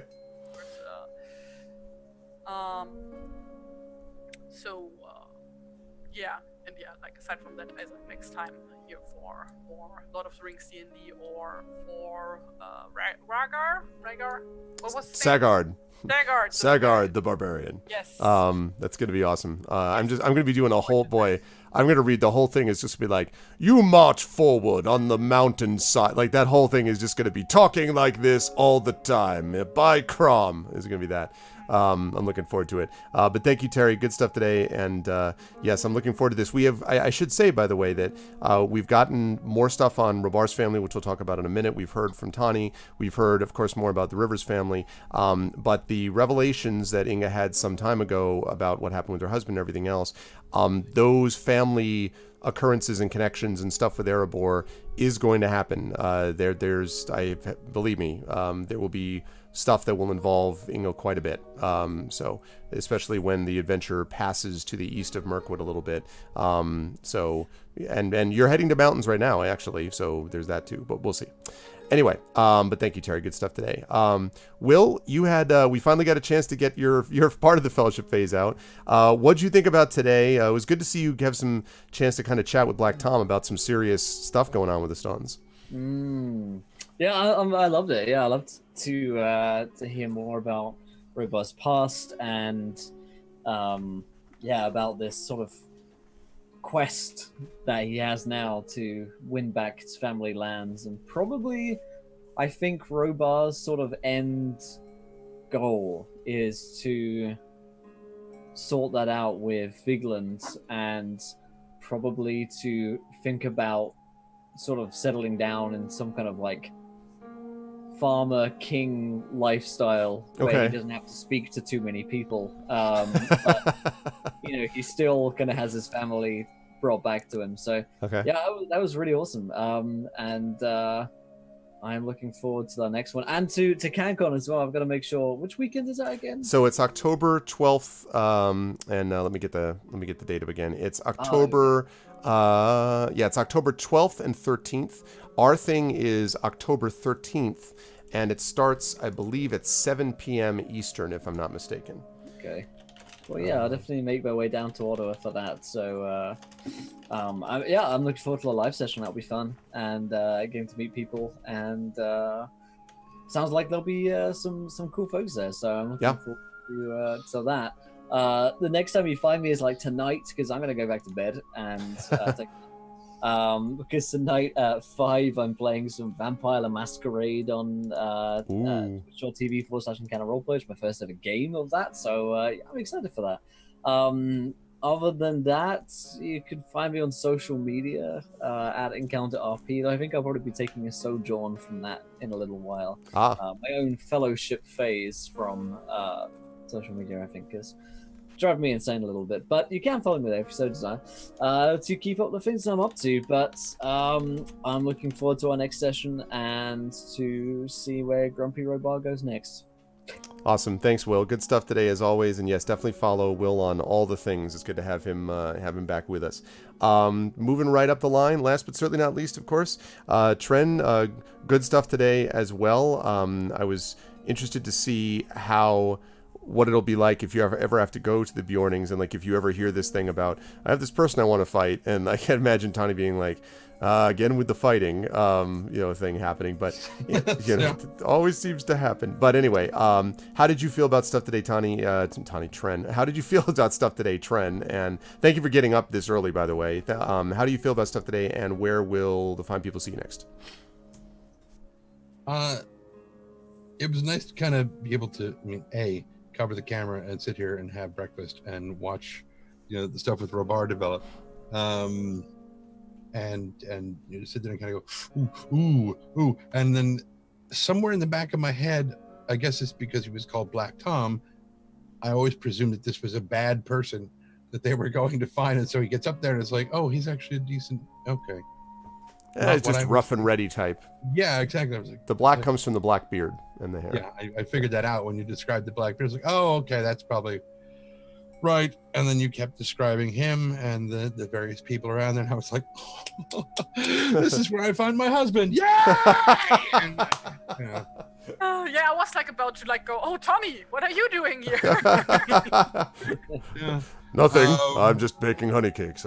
Yeah, that's a euphemism. Anyway, see any honey? But much like the gentleman just below me here, I am going back to bed. As for where people can see me next, that'll be next month, probably here. Yes, and it's gonna be a busy month. A lot of stuff going on with all the campaigns. If you folks have not been tuning in, by the way, to Curse of Strahd, that campaign has been on a big roll as well. A lot of great stuff happening over there with our newest member. We have an updated video, by the way, incorporating said newest member, and all that. So you definitely should check that out, where Tren plays a very different kind of character in Weller Pale, a very different kind of character from this one. And you should check out Tren's various voice work that he will be doing, including some things involving projects that he and I are working on together, that one in particular that will eventually have more things happening down the line. Again, every time we do that, I'm just like, it's the story of a one named Brady. Anyway, but it's thanks, Tren. Good stuff today, and again, wonderful stuff from the party in general. It was a lot of fun, and thank you all for making time to come up early, especially Will, who had to get up early, same time as me, Tren, who had to get up ridiculously early, and Terry, who had to disrupt normal schedules to be here for this. So thank you all for doing that, and thank you, everybody in chat, for being here as well. I'm going to let the folks go and then close up shop here, but I will see all of you on Discord, but otherwise I will see you folks next month. So Tren, Will, Terry, and of course Amal, who's not gone already. Much love. Thank you all. I will see you folks next month. Bye. All right, and that's going to do it for us for this stream anyway. At least for this particular stream. I am going to be back later on today, though, and I'm going to be back here later for some D&D Storm King's Thunder. I'm going to be over at GOG doing my Pen and Pixel show, and we will have Storm King's Thunder there, and I am looking forward to it. Again, that is another fun campaign. It's very lighthearted, and there are serious things that happen as well, but I just really enjoy sort of getting the chance to do something in a different fashion as compared to all of these things that we see. So this was a lot of fun, and I am excited for more of that stuff. And if you like it, you too should check it out over at GOG. That, again, will be 4 p.m. Eastern. Usually I'm wrapping stuff up now, and I'm saying that I'm going to be over there in about 45 minutes, but actually I'm going to be going to have a couple hours now, so I don't know if I'm going to go back and take a nap. Maybe I will, but I'm going to go get some breakfast. I think that's the main thing I want to do. And then I'll come back and get ready for stuff like that. Yes, we have addressed that video. Echo. Now, the last thing before we close up shop, though, is this is our last chance for this vote. So we got this vote going on. This is the one that I'm going to be doing next week, I believe it is, the 25th. I will be doing this, one of these 3 games. So now's the last chance. We've got Lego The Lord of the Rings, Growlancer 2, and Hero of the Kingdom. Now's your last chance to get in a vote for that. So please get in your vote now. Right now, it looks like Lego Lord of the Rings is going to be what we're doing, but let's get in this vote now. I will close down this in just a minute or two. By the way, speaking of the CanCon thing, which I keep talking about, if you have a chance, let's take a look here. If you have a chance, definitely check out CanCon. I've only been going to this for a couple of years, but I think I've gone, this is my 3rd year, I believe, that I've gone to this, and I really like CanCon. It's small but friendly, and I think has a lot of good, especially for its size, has a lot of good people in it. So if you get a chance to check it out, you can check it out right here. And again, we will be we will be there doing this special thing. We've got programming that'll be listed up there pretty soon. They do have a dealer's room and stuff like that. But I'm looking forward to it. First of all, I happen to like Ottawa anyway.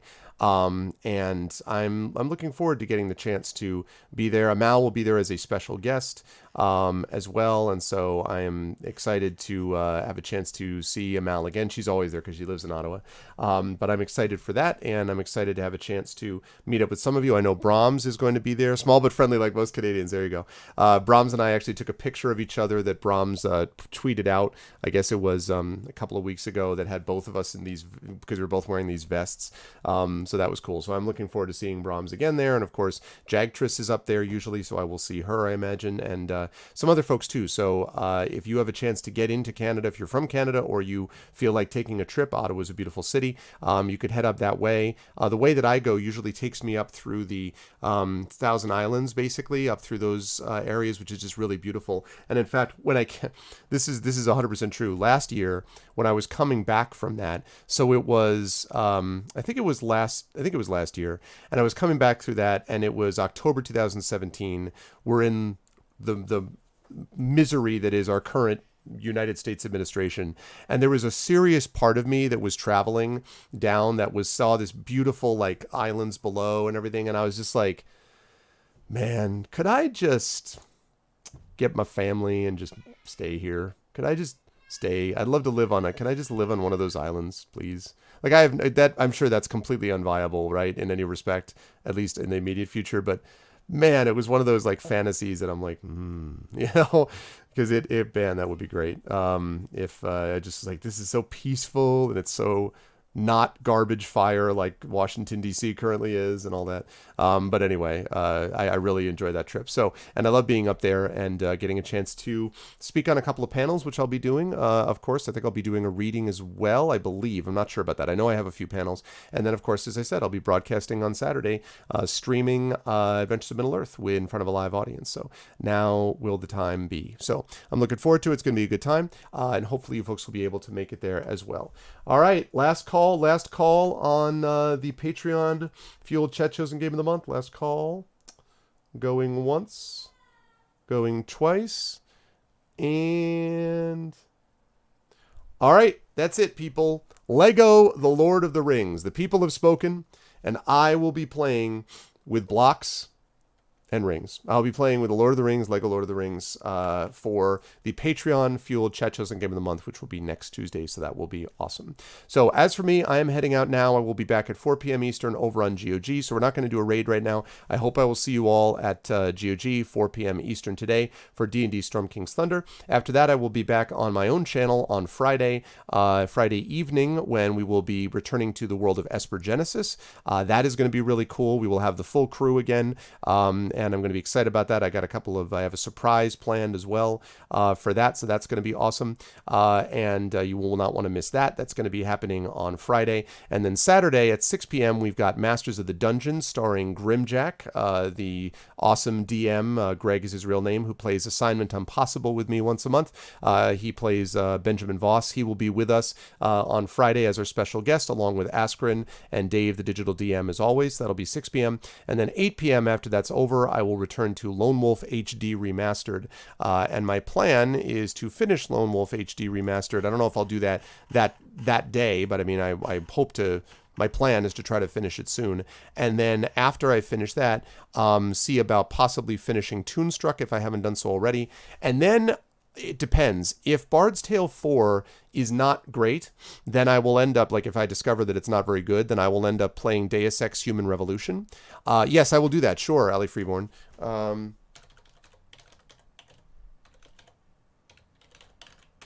believe that's it. Let me just make sure that's right. That is correct, yes. And this is actually International Day Against DRM. So this is actually our anti-DRM day. So now is the time. What could be less DRM-y than getting a book, which is like D&D book, something like that. You think it looks pretty nice? Yeah, it looks pretty good to me too. I'm seriously considering it. After Lone Wolf HD Remastered, I'm seriously considering that, which would mean I would do that, then I would go to Deus Ex Human Revolution, then I would go to Breath of Fire 3, and then on down the line, Neverwinter Nights 2 Complete, which is the what do you call it? Sure, my pleasure, Ali. Neverwinter Nights 2 Complete, the Mask of the Betrayer DLC, which I've never played. Then it gets real fuzzy. Portal 2, Suikoden, Phantasy Star, the original. I'd like to play The Witcher 3 again and get back to that eventually.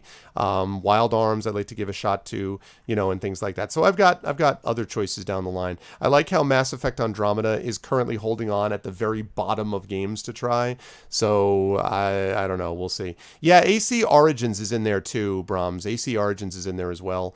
But it's kind of farther down on the list. I mean, there's others that I want to get to also, so we'll see. Anyway, that's all adjustable, but the thing that I know for sure is Lone Wolf HD Remastered, Toonstruck probably, and then either Bard's Tale 4 or Deus Ex Human Revolution. That's the video game stuff that we'll be looking at. No, I know. I saw that one. That's the one that's set in Greece. It looks pretty awesome.